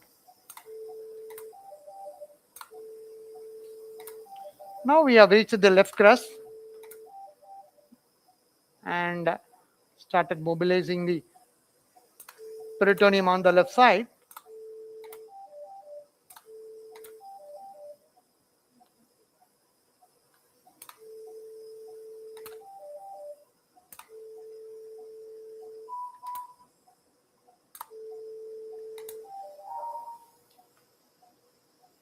Now we can see complete dissection of left pillar of left crest.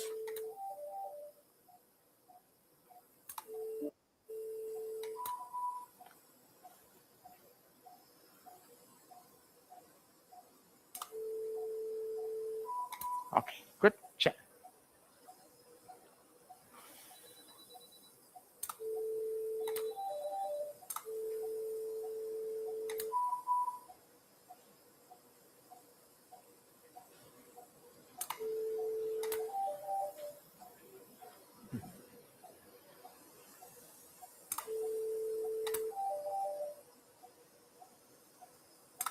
This is a posterior gastropancreatic attachments, and we have gone close to that lesser side, this side. Okay, and after placing this one, okay, hold, right. I'm coming back, coming down towards the pylorus.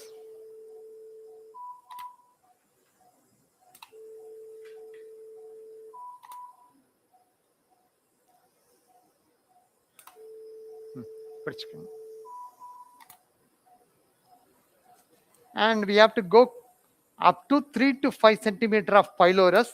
That will be our first stapler position from the pylorus. So pylorus is here. I have to go a little bit further.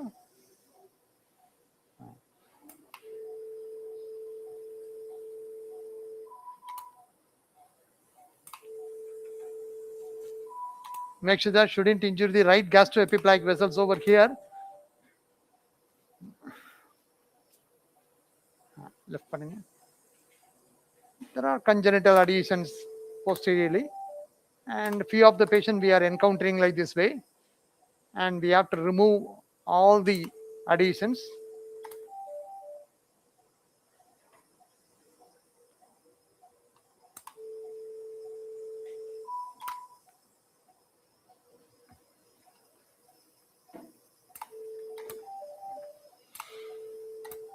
Left பண்ணிக்க.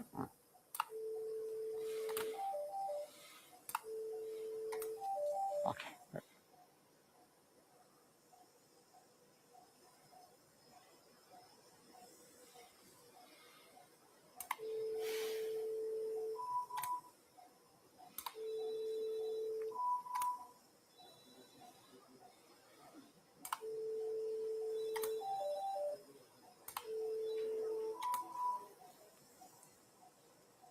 So we have almost reached the pylorus. So probably my first staple line starting from, see, this is a 2.5 centimeter from the pylorus, the open end of instrument. So probably my first line has to be start from here. So I have placed that that omotolysis is being extended another 1 centimeter. That's why there won't be any kinking. So my thing is over now. Now you can see. So completely I've omotolysis is being done, including the posterior gastropancreatic attachments and gastrosplenic and short gastric, and so you can see a left crust completely. So this is the proper way of doing the omotolysis before doing the stapling for sleeve gastrectomy. Before proceeding further, I'm planning to do a hiatal dissection, because once sleeve being done, after that if you are placing the bougie along with that and this one with the stomach tube, if you are handling this one, there will be a chance of injuring the staple line. That's why before firing this one, always do a hiatal dissection, because I'm before that I have confirmed that there is adequate ligamentum teres with falci. So that's why we can proceed with this one. Hold and நான் இதை படிச்சுக்கோங்க. Harmonic கொடுத்துக்கோ, holding கொடுங்க. லெஃப்ட்ல long கொடுத்துருங்க, short இது long கொடுப்பா.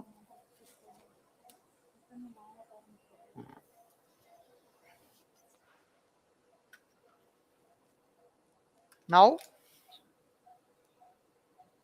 I'm going to open the Kushner's window.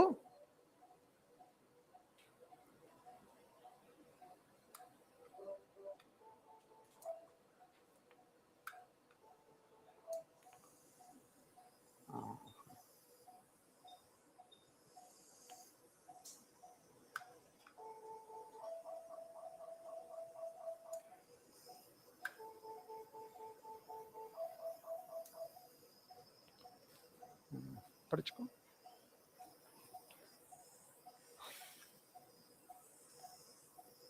படிச்சுக்கோ.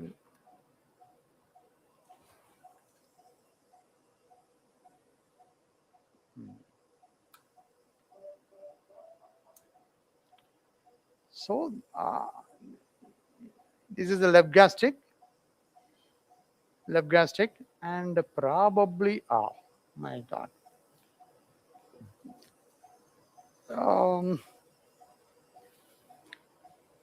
see, quite big branch is going to the liver, probably some accessory left hepatic. So we have to be make sure that shouldn't get injured, and caudate lobe is also little bit troubleshooting for me then. இல்ல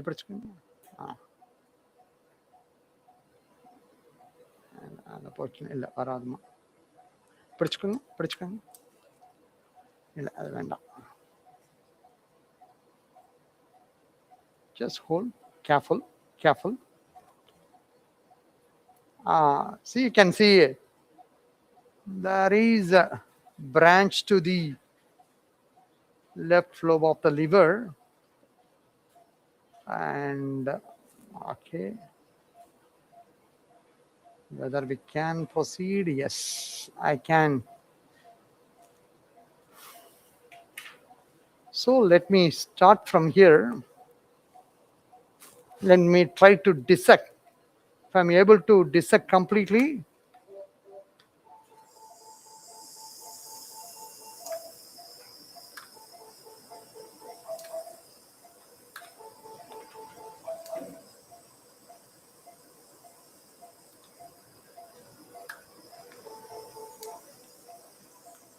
careful, hold.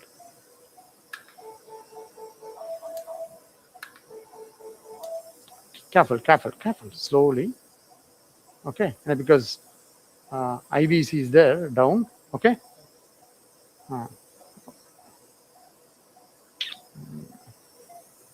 Hold. Aspect 7. Okay. So I'm starting from the left crust, lower down like this way.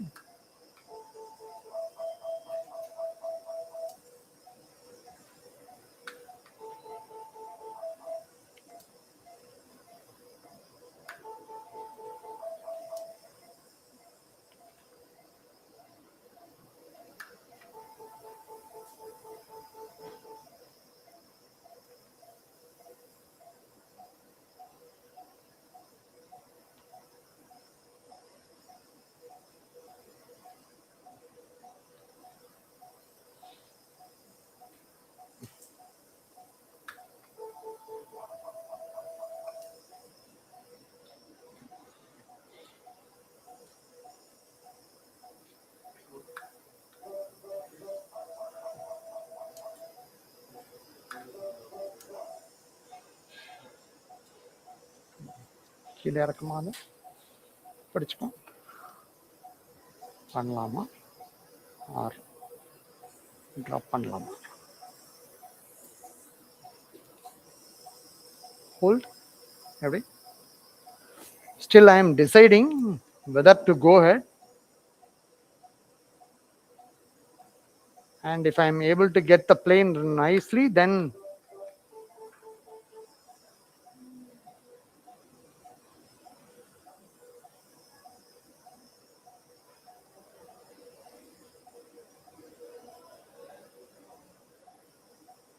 that is the window.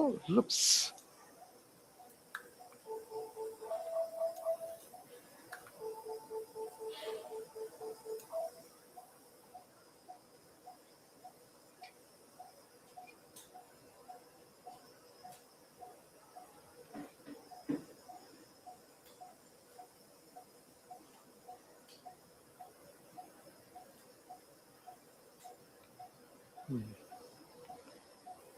okay.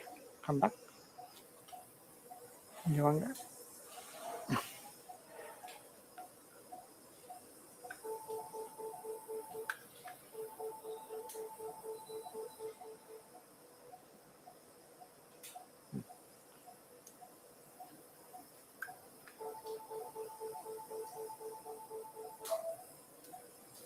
Come back here. இல்ல இந்த side வந்துடும். இந்த side opposite. I can move from here. Hold.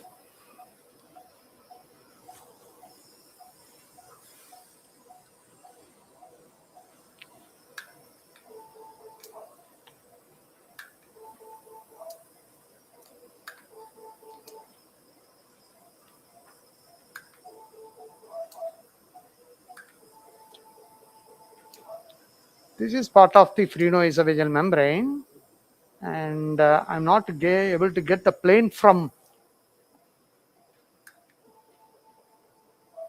right to left. So again, I've come back from the left side of the patient,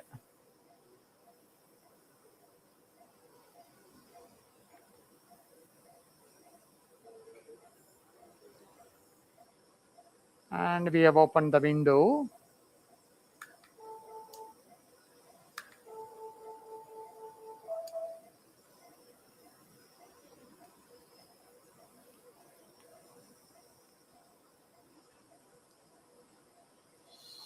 That's clear. Okay.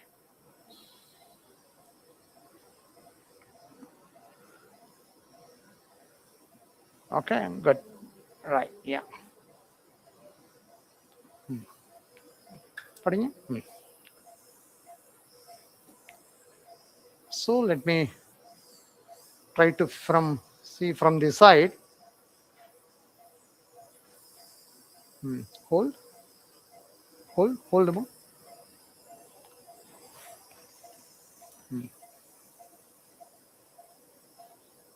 Now can see a window, right? Yeah. And see, that is the posterior vagus, and this is the part of the phrenoesophageal.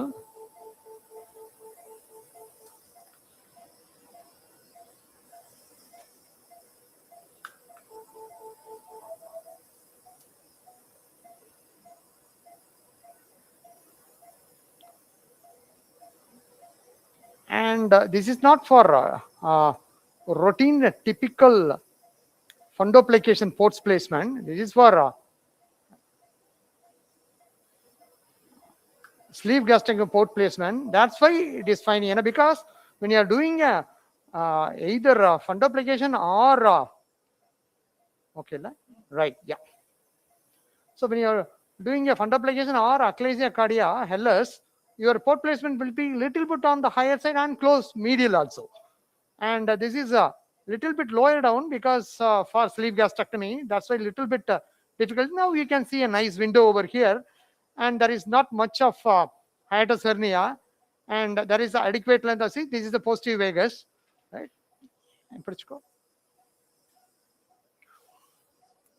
Now I can mobilize பண்ணிக்கலாம்.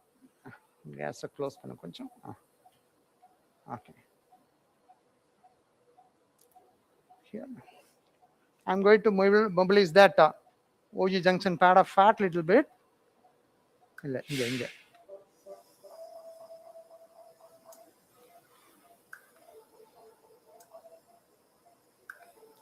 Medial.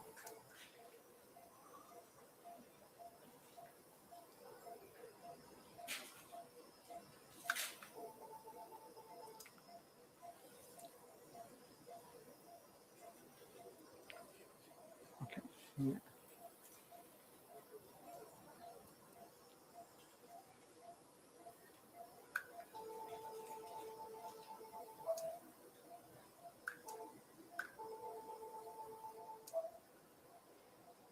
Okay, this is a part of the phrenoesophageal on either side is divided, not on the anterior completely.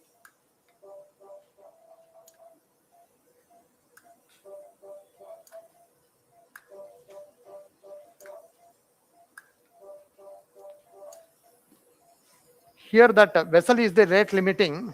Okay, so the point only, and we can place posteriorly like this way. We can augment. Okay, and இப்படி போய் போகணுமா? அத போக முடியாது. அப்படி போயிட்டு அங்க இது பண்ணிக்கலாம். Okay, right. So now leave it. I'm going to stand on the left side of the patient. நம்ம head down பண்ணுங்க. Now I'm going to mobilize the ligamentum teres, not the full falciform, and because there is a small window only. So if you are taking down completely that ligamentum teres along with the falci, it will be too difficult to enwrap around the OG junction. So table down பண்ணுங்க.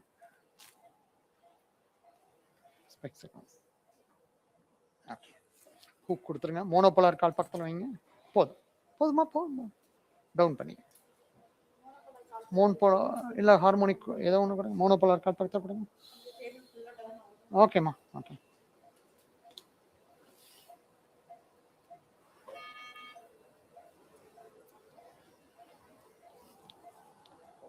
லெஃப்ட்ல holding.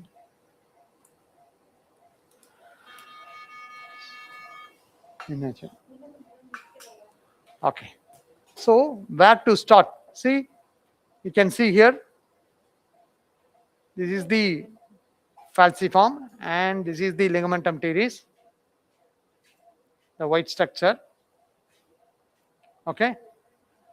So too thick, too bulky actually. There is no line actually. Lala? There is no line. So I have to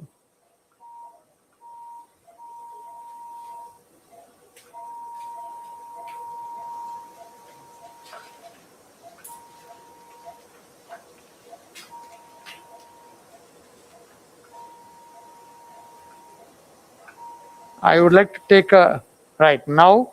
A window is being created. Okay. இப்போ இதே கொடுத்துருங்க harmonic.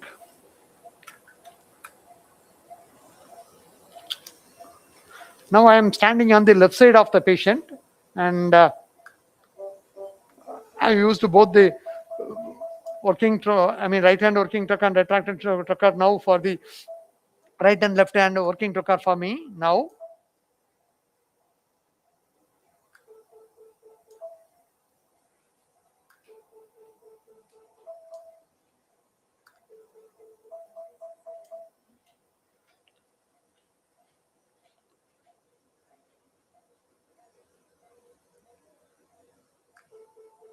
அங்கே மேலே ஒரு Pavul holding கொடுத்து பிடிக்க சொல்லுங்க. மேலே போடுங்க. அங்கே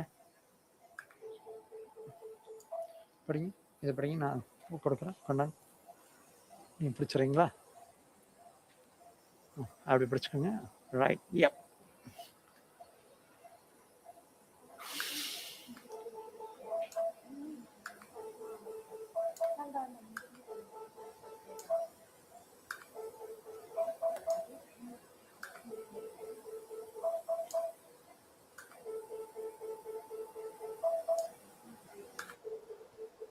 Hello, sir. Hello. Hi, sir. Yeah. Yeah, Sanjeev. Yeah, Sanjeev, go ahead. Section, sir. As always, you making things look like a child's play. Slightly things getting complicated with the accessory hepatic artery arising from the left Yes. gas artery. But sir, have you faced any scenarios? What do you do, sir, when the ligamentum teres is very short, or it is like this when you're not able to distinct the accessory artery, sir?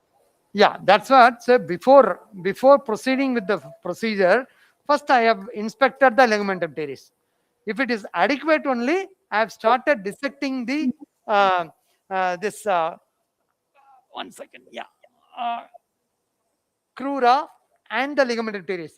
Otherwise, if the patient is not much of no established GRD, then sleeve is more than sufficient. And suppose if the patient is having established GRD with these findings, then you have to proceed with the ROGB. So clear? Right. Because before doing that one, I have inspected. That's why each and every step I have inspected. What I'm seeing, I have explained to you. So this is the ligamentum teres.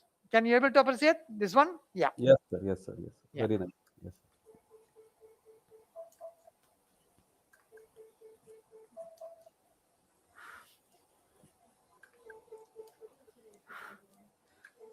That's why your paper clean பண்ணிக்கோ எடுத்து. We have to complete that one. Yes, sir. Yes, sir.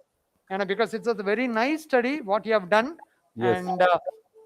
And we need more number of, see, that's what I'm waiting for that one. And because 30 people now, I'm planning to reach up to 100. Yes, sir. At yes. least. We had a short Then we follow-up period also because of the Yeah. PC. Yeah. We need longer follow-up. Yes, sir. It also. Do you have that presentation with you now? Yes, sir. I do have it, sir. Yeah. Suppose if you are having that one now, Sir, yes, if sir. possible, you can display and you can explain. Yes, sir. Yes, sir. So, sir, basically, we had 30 patients who Yes. we diagnosed. Actually, it was 40 patients, sir. But Yes. because of interrupt findings where we couldn't find ligamentum teres or because of large hiatus hernia, we had to change the surgery. We have done RYGB in few. We have done hiatal repair in a few of them. Yes. And of course, a few of them didn't come were lost for follow-up. They didn't come for the 6 monthly post-op endoscopy and 24 manometry. hours, 24 Yes. hours yesterday. Yeah. Yes, sir. So among the 30, around 24 had shown some kind of improvement in the Demister score, sir.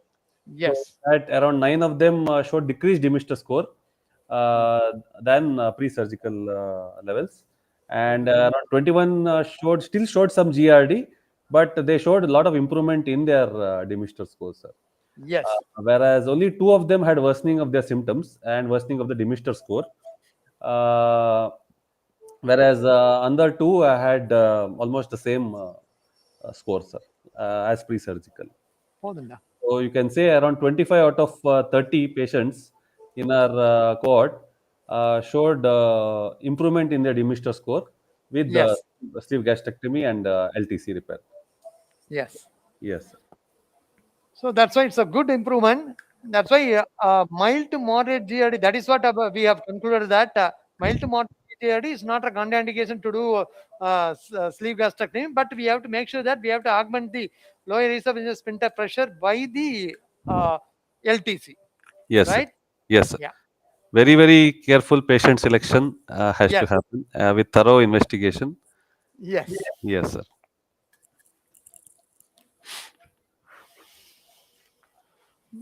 Now I have done with LTC dissection. Clean பண்ணிக்கலாமா இதை வேணாமா? சரி, okay okay okay okay right. லெஃப்டில் Pavul holding கொடுங்க, retractor கொடுங்க. இது வேண்டாமா? இன்னொரு பவுல் ஹோல்டிங் கொடுங்க. சரி, ரிட்ராக்டர். யா, நல்லா பண்ணியாச்சா? Okay, hold. Okay, hold this one. Yeah. Now, let me see. Gas போயிட்டே இருக்கு பாரு, கட் பண்ணுங்க. And if you want, you can take this one, and no need.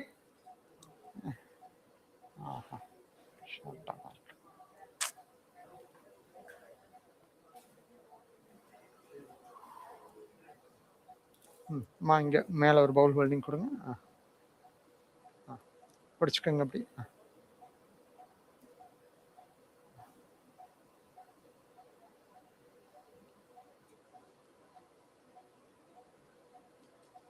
Okay, maybe. So now we can see this one around the window has come, and we have to make sure that it is being placed just above at the level of the OG junction. See, this is the OG junction where I have dissected the pad of fat also, right? And it's where I can do in between poma. Suture portafilla.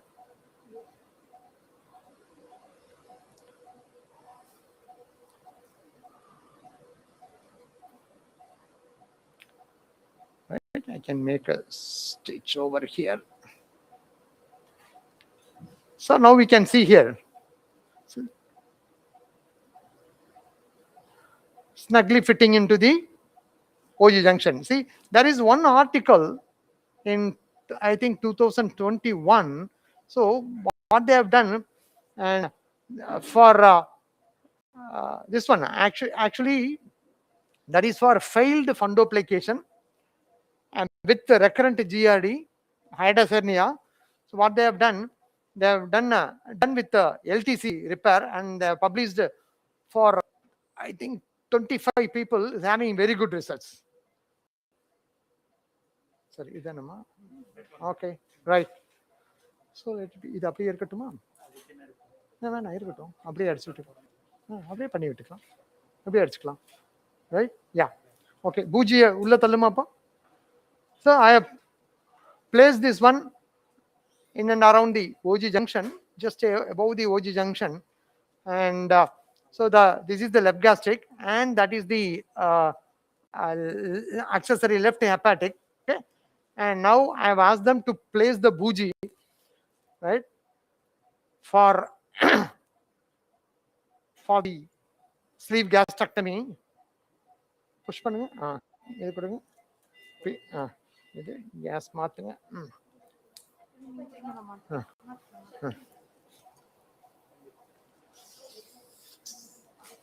This is gastric calibration tube, around 37 French bougie. ஆமா. Okay, 1 second மா. Okay, உள்ள தள்ளுங்க மெதுவா. I am guiding the bougie towards the கொஞ்சம் வெளியிலுமா, கொஞ்சம் வெளியிலுங்க towards the antrum, and my intent is not to push towards the pylorus into the duodenum. இன்னும் push பண்ணுமா மெதுவா. Okay,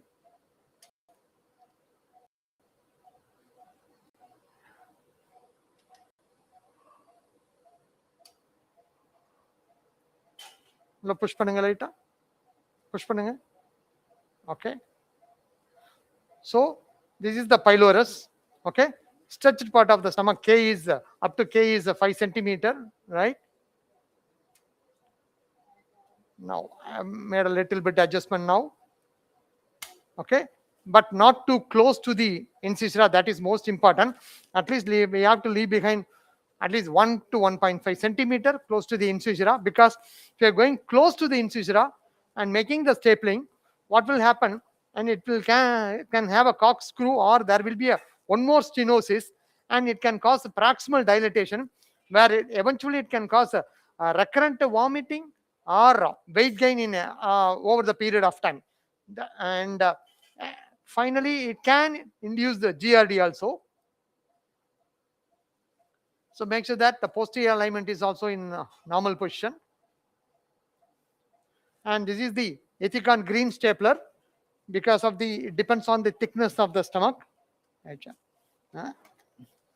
பிடிச்சுக்கோங்க.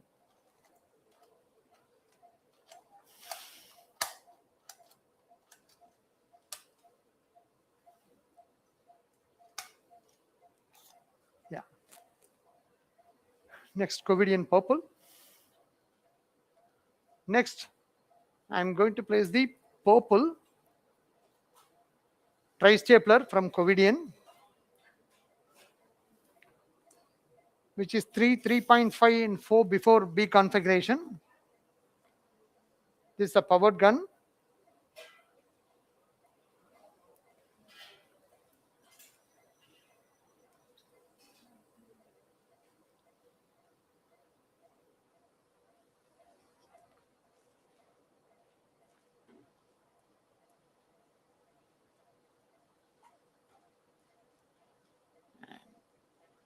Make sure that not too close to the bougie.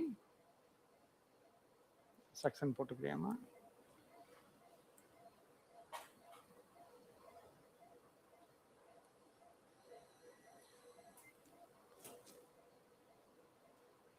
கொஞ்சம் close பண்ணலாம்.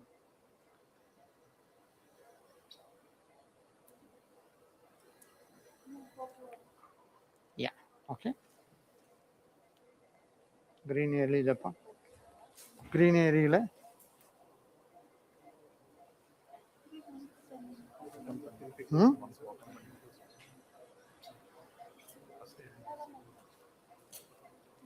சரி வரவே இல்லையா? அப்போ மேனுவல் ரெடியா இருக்கா? ஓகே, வந்துருச்சுப்பா. ஓகே, வெயிட் பண்ணணுமா? அது வேணாம்ல, வெயிட் பண்ண வேணாம். ஓகே, கீழே தானே?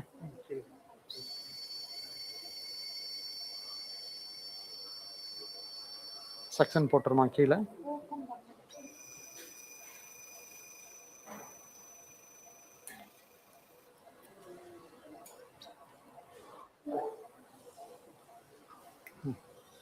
இருமா, எடுத்து விட்டுக்கிட்டு.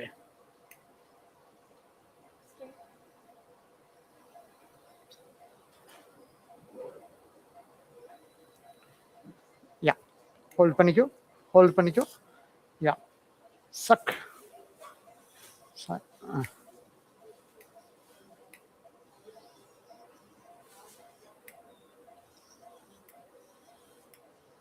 Okay, பவுல் ஹோல்டிங் ஏதாவது பவுல் ஹோல்டிங் அடுத்தது ஸ்டேப்லர் லோட் பண்ணி கொடுங்க.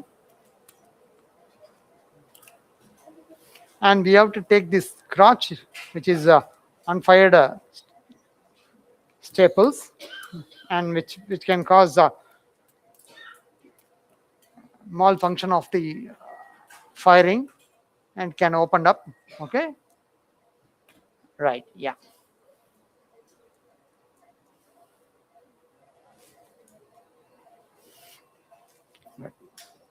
பூஜ்ஜியம் கொஞ்சம் வெளியிலுமா, வெளியிலுங்க, இழுங்க இழுங்க இழுங்க, அப்படியே வச்சுக்கோங்க.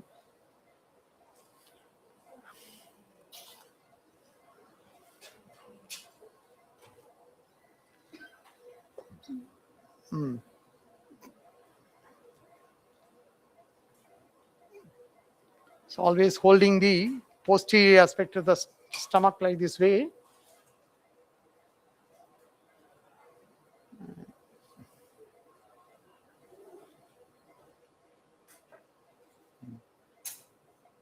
And don't give a traction either on the anterior wall of the stomach too much or the posterior wall. And make sure that it's evenly placed and can see it down, and all the fundus on our right side.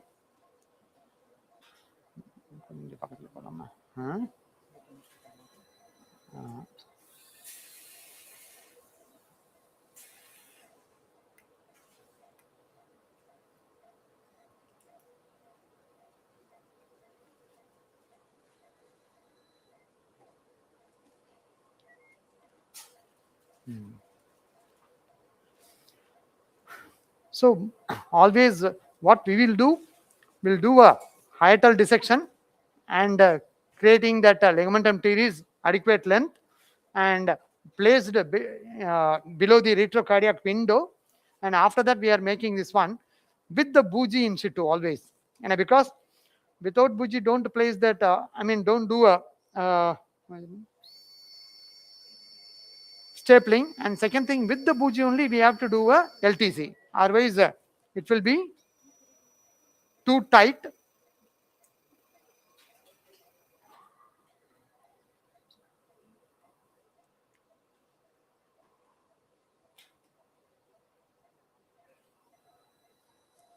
Yeah.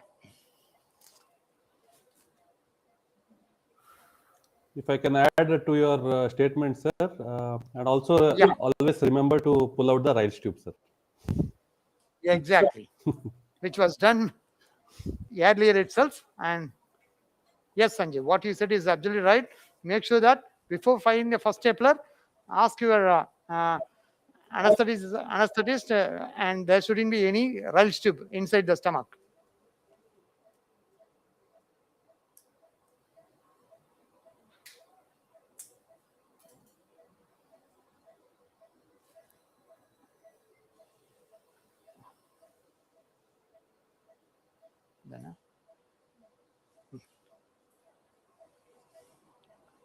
உள்ள தள்ளிக்க, நீ உள்ள தள்ளிக்கடா ட்ரொக்கார். அங்கே உங்க ஒரு இது போட்டிருக்கீங்களா? இருங்க வரேன். Because shouldn't injure the end. Okay, put. See, this is the fundus. This is most important. If you are not removing this fundus, there is a high chance of reflux and weight regain or inadequate weight loss. So this is most important. Always the final staplers.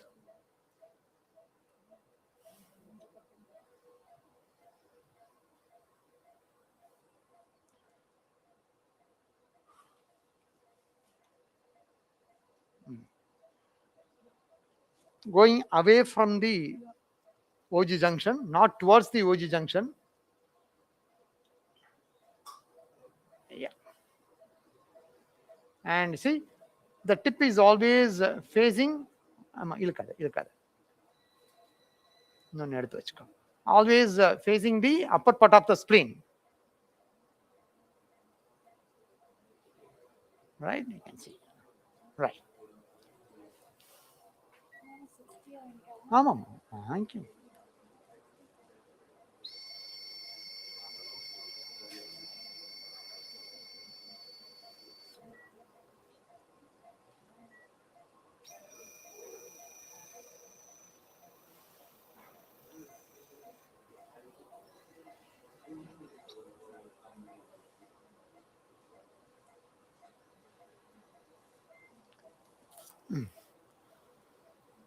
there is a very small part is here.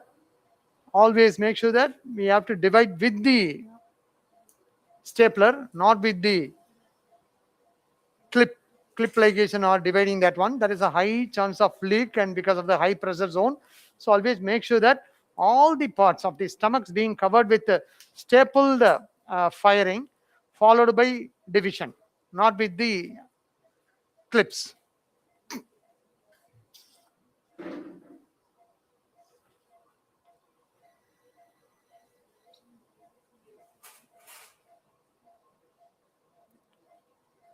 You can see, right?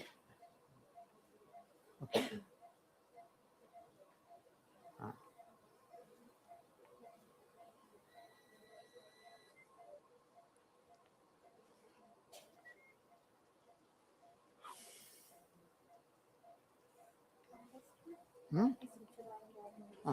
Maybe 20.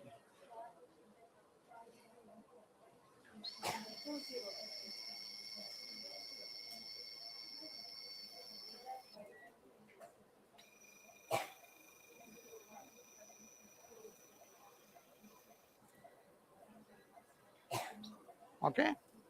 Now, so you can see here. That's it.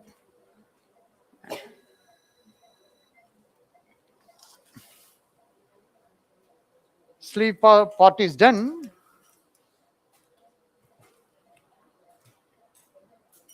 Suction கொடுத்துருங்க இந்த இடத்துல. Let it be. அது control ஆயிட்டு இருக்கு. Suck. Okay. Now we can see here. Okay. See, now we can see that ligamentum teres. Okay. This is the OG junction. So OG junction. So it has to be placed just above the OG junction. And now I'm going to do a ligamentum teres cardiopexy with the 2080 bond.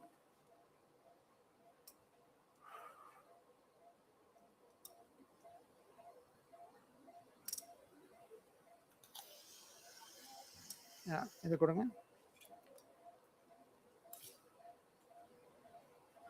Yeah.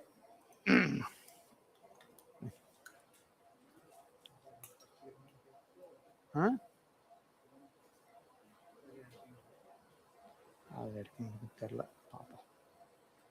One second. Hold here. And so now I have to see this one.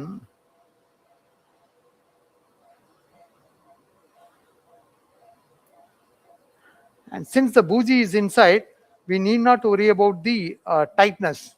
And because without bougie, it can cause a dysphagia. Now it is allowing freely, right? And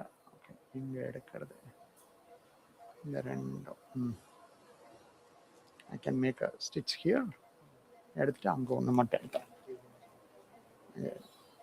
Stitch.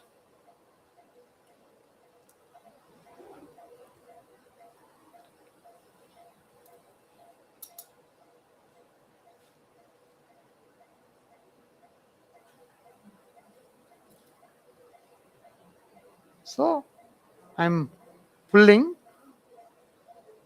because I'm confident that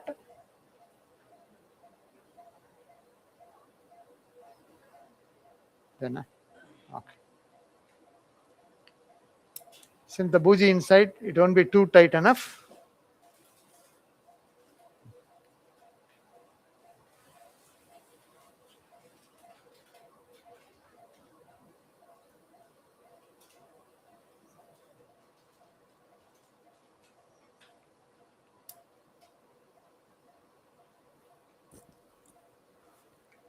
As all the viewers can see, sir is making sure that he's taking the bite through the ligament. If the bite is taken through the fat, then there is a good chance that it will give away, cut through and give away. So that's what most important. Yeah, and I am planning to take one more bite on the esophagus also. After this one, yeah.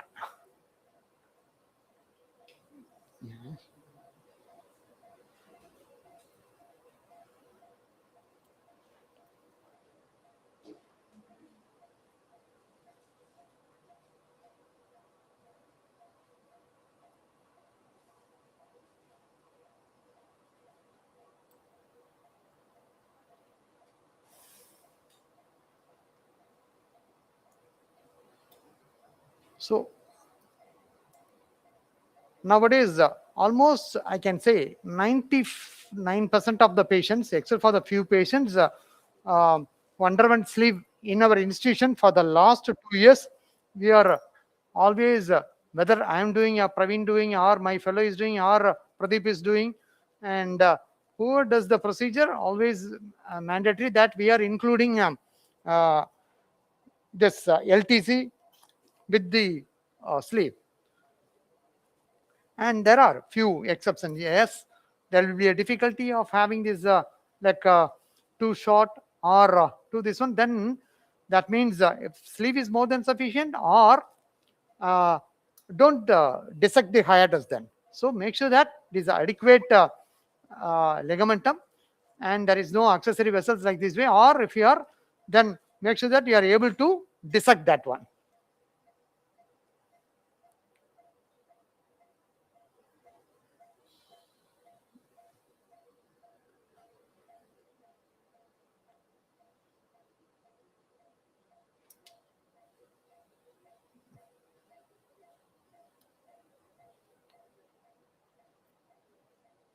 This is a modified stitch because of the vessels.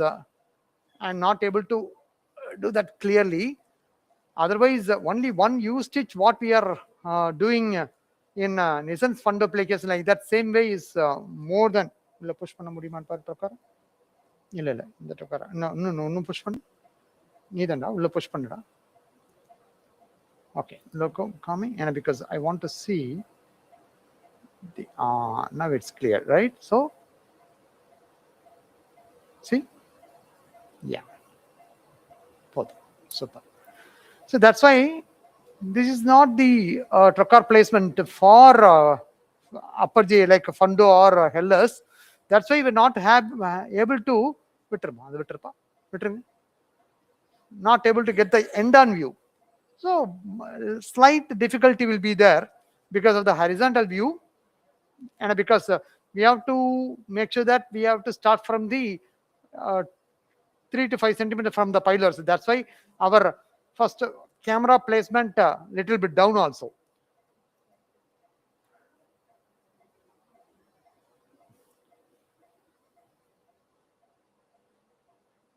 With this, I am going to conclude that sleeve gastrectomy with LTC still is one of the best procedure in certain group of people.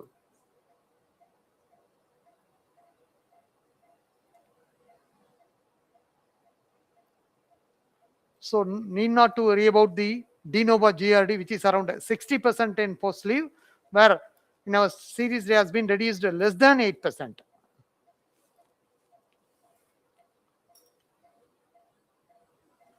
And no patients we have converted revisional to RYGB because of intractable GRD post sleeve, post LTC especially.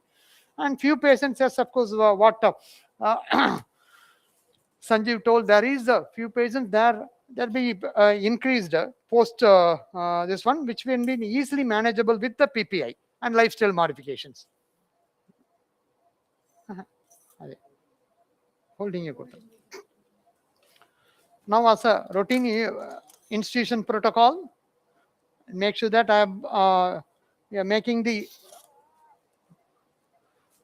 odontopexy in the upper 1/3 of rather first 3 to 5 centimeter of sleeve tube, which is the high pressure zone, to prevent not the leak, I can say, at least hematoma, eventually the leak. Madam.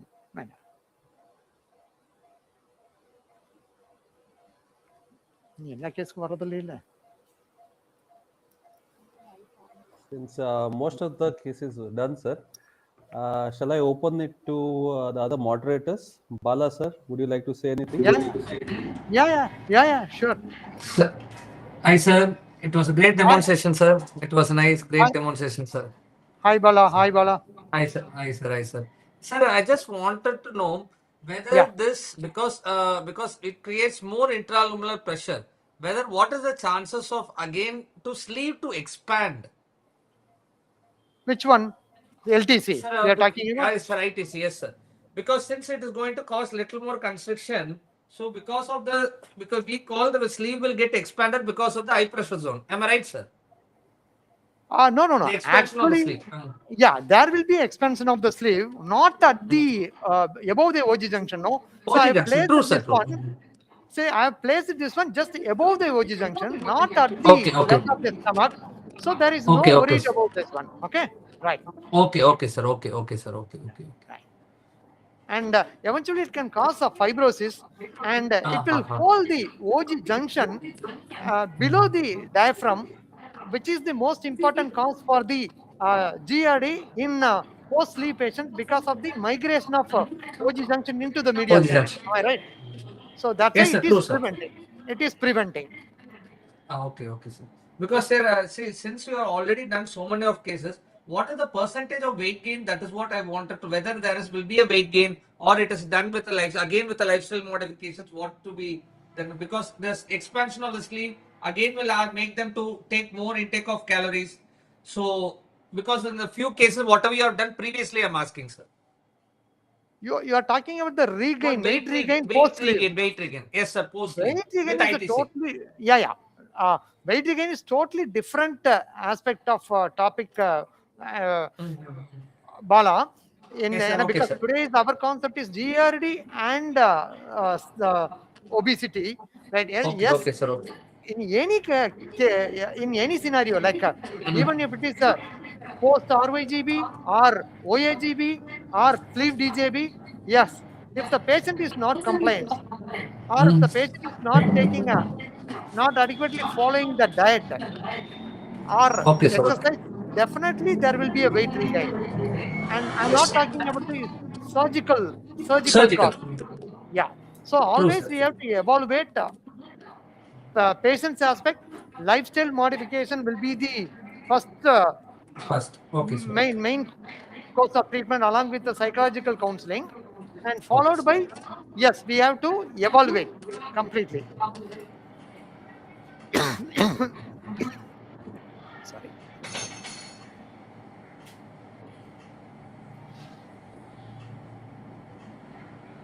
There is no evidence based this omotopexy for first 3 to 5 centimeter, but from our experience we are routinely doing for this one, and eventually it will prevent the hematoma. Second thing is twisting. Okay, sir.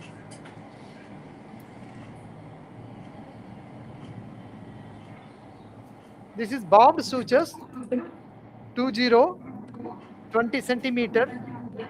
They customized 20 centimeter only, not too long, from the lotus.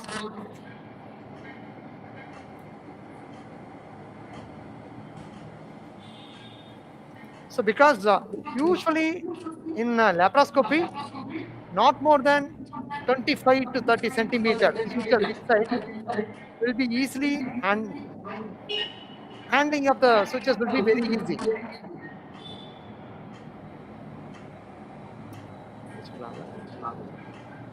One more advantage, if I may say so, sir. Yeah. Many will, it is a little controversial. Ometopex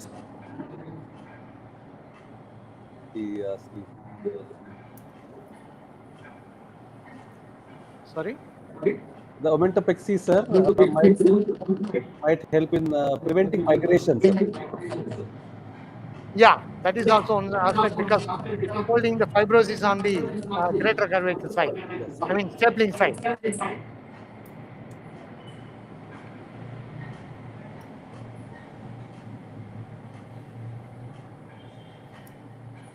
Clip good.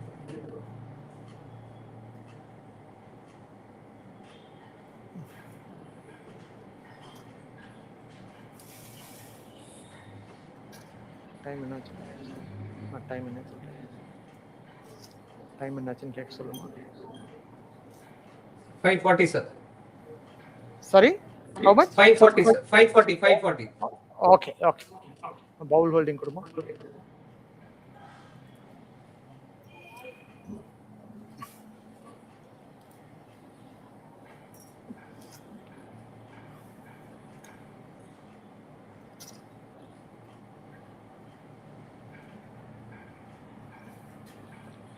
if at all we have to remove this also, because that's why, so if you are not removing this one, it can cause twisting effect like this way. If you remove this one, it will have a straight line.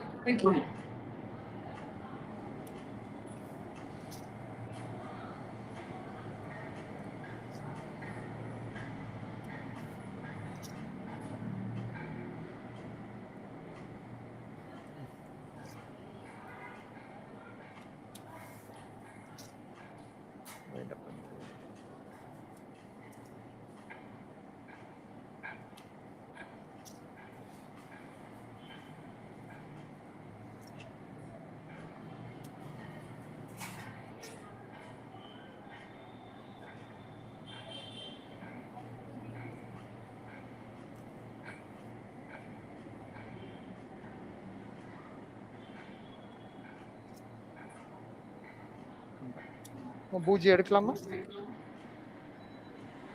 That's it. Procedure over, and I'm sister Kurma. இல்ல பூஜை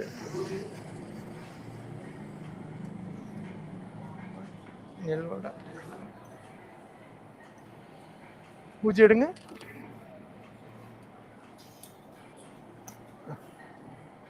மெதுவா. Okay. Now we can see it's going slowly. Right. That's it. So now you can see my instrument is going freely, so it's not having any dysphagia, and it's holding nicely. Almost one stitch here, one is here, and it nicely snuggling around the OG junction. Okay, and that's it. Now final step is we have to take out the specimen through the tolamum, and I think we can wind up from here. Pradeep or Sanjeev? Yes, sir. Yes, sir. Sir. Any other questions? Yeah, Bala, Bala, sir. we can call off, because if you are having any doubts, we can have a discussion. And another 5 minutes I will join. Bala, sir, anything to contribute, sir? Nothing, sir. Sir, it was a very great demonstration, sir. Great learning from you all. Great learning, sir. So thank you for the demonstration. Thank you for the opportunity, GEM team, sir. Thank you, sir. Thank you. Thank you, thank you, thank you, thank you all. Thank you, sir. Thank And team காமிச்சிருப்பா. Pradeep இல்லையா நீங்க? Sir ஆன்லைன்ல இருக்குங்க sir. Pradeep team மட்டும் சொல்லிரு. Pradeep team மட்டும் சொல்லிரு. Okay sir. சரி, okay, எடுத்துடலாம். க்ளோஸ் பண்ணு. Thank you, thank you all. Yeah, close பண்ணு. Thank you so much, sir, for the excellent live demonstration. I thank all the moderators for moderating this session. Dr. Balamurugan sir, Dr. Sanjeev sir, Dr. Sudarshan sir, and also Dr. Sandeep sir. And I would like to thank all the speakers, Dr. Sridhar sir, who gave a talk on pathophysiology, and Dr. Jayan sir, who gave a talk on evaluation and management, and the operating team of Dr. Saravakumar sir, Dr. Akhilesh, Subbu sister, and the IT team who held the entire show together. Thank you, everyone. And just waiting for the next announcement about the next month's GEM Televersity program. It will be on laparoscopic PTEP, Palnivelu sir's technique of TEP with 3 decades of surgical excellence. It will comprise of 2 live surgeries, one on laparoscopic PTEP and one on robotic PTEP, followed by 4 beautiful lectures. The lectures will be including evolution of TEP over 30 years. It will be mainly discussing about the midline and triangulation technique by Dr. Parthasarathi sir, decoding MPO by Dr. Bharat Kumar sir, TEP tips and tricks by Dr. Saravakumar sir, and troubleshooting in TEP by Dr. Ramesh sir. It will be on next month, same like the 4th Wednesday, starting by 3 p.m. Thank you all.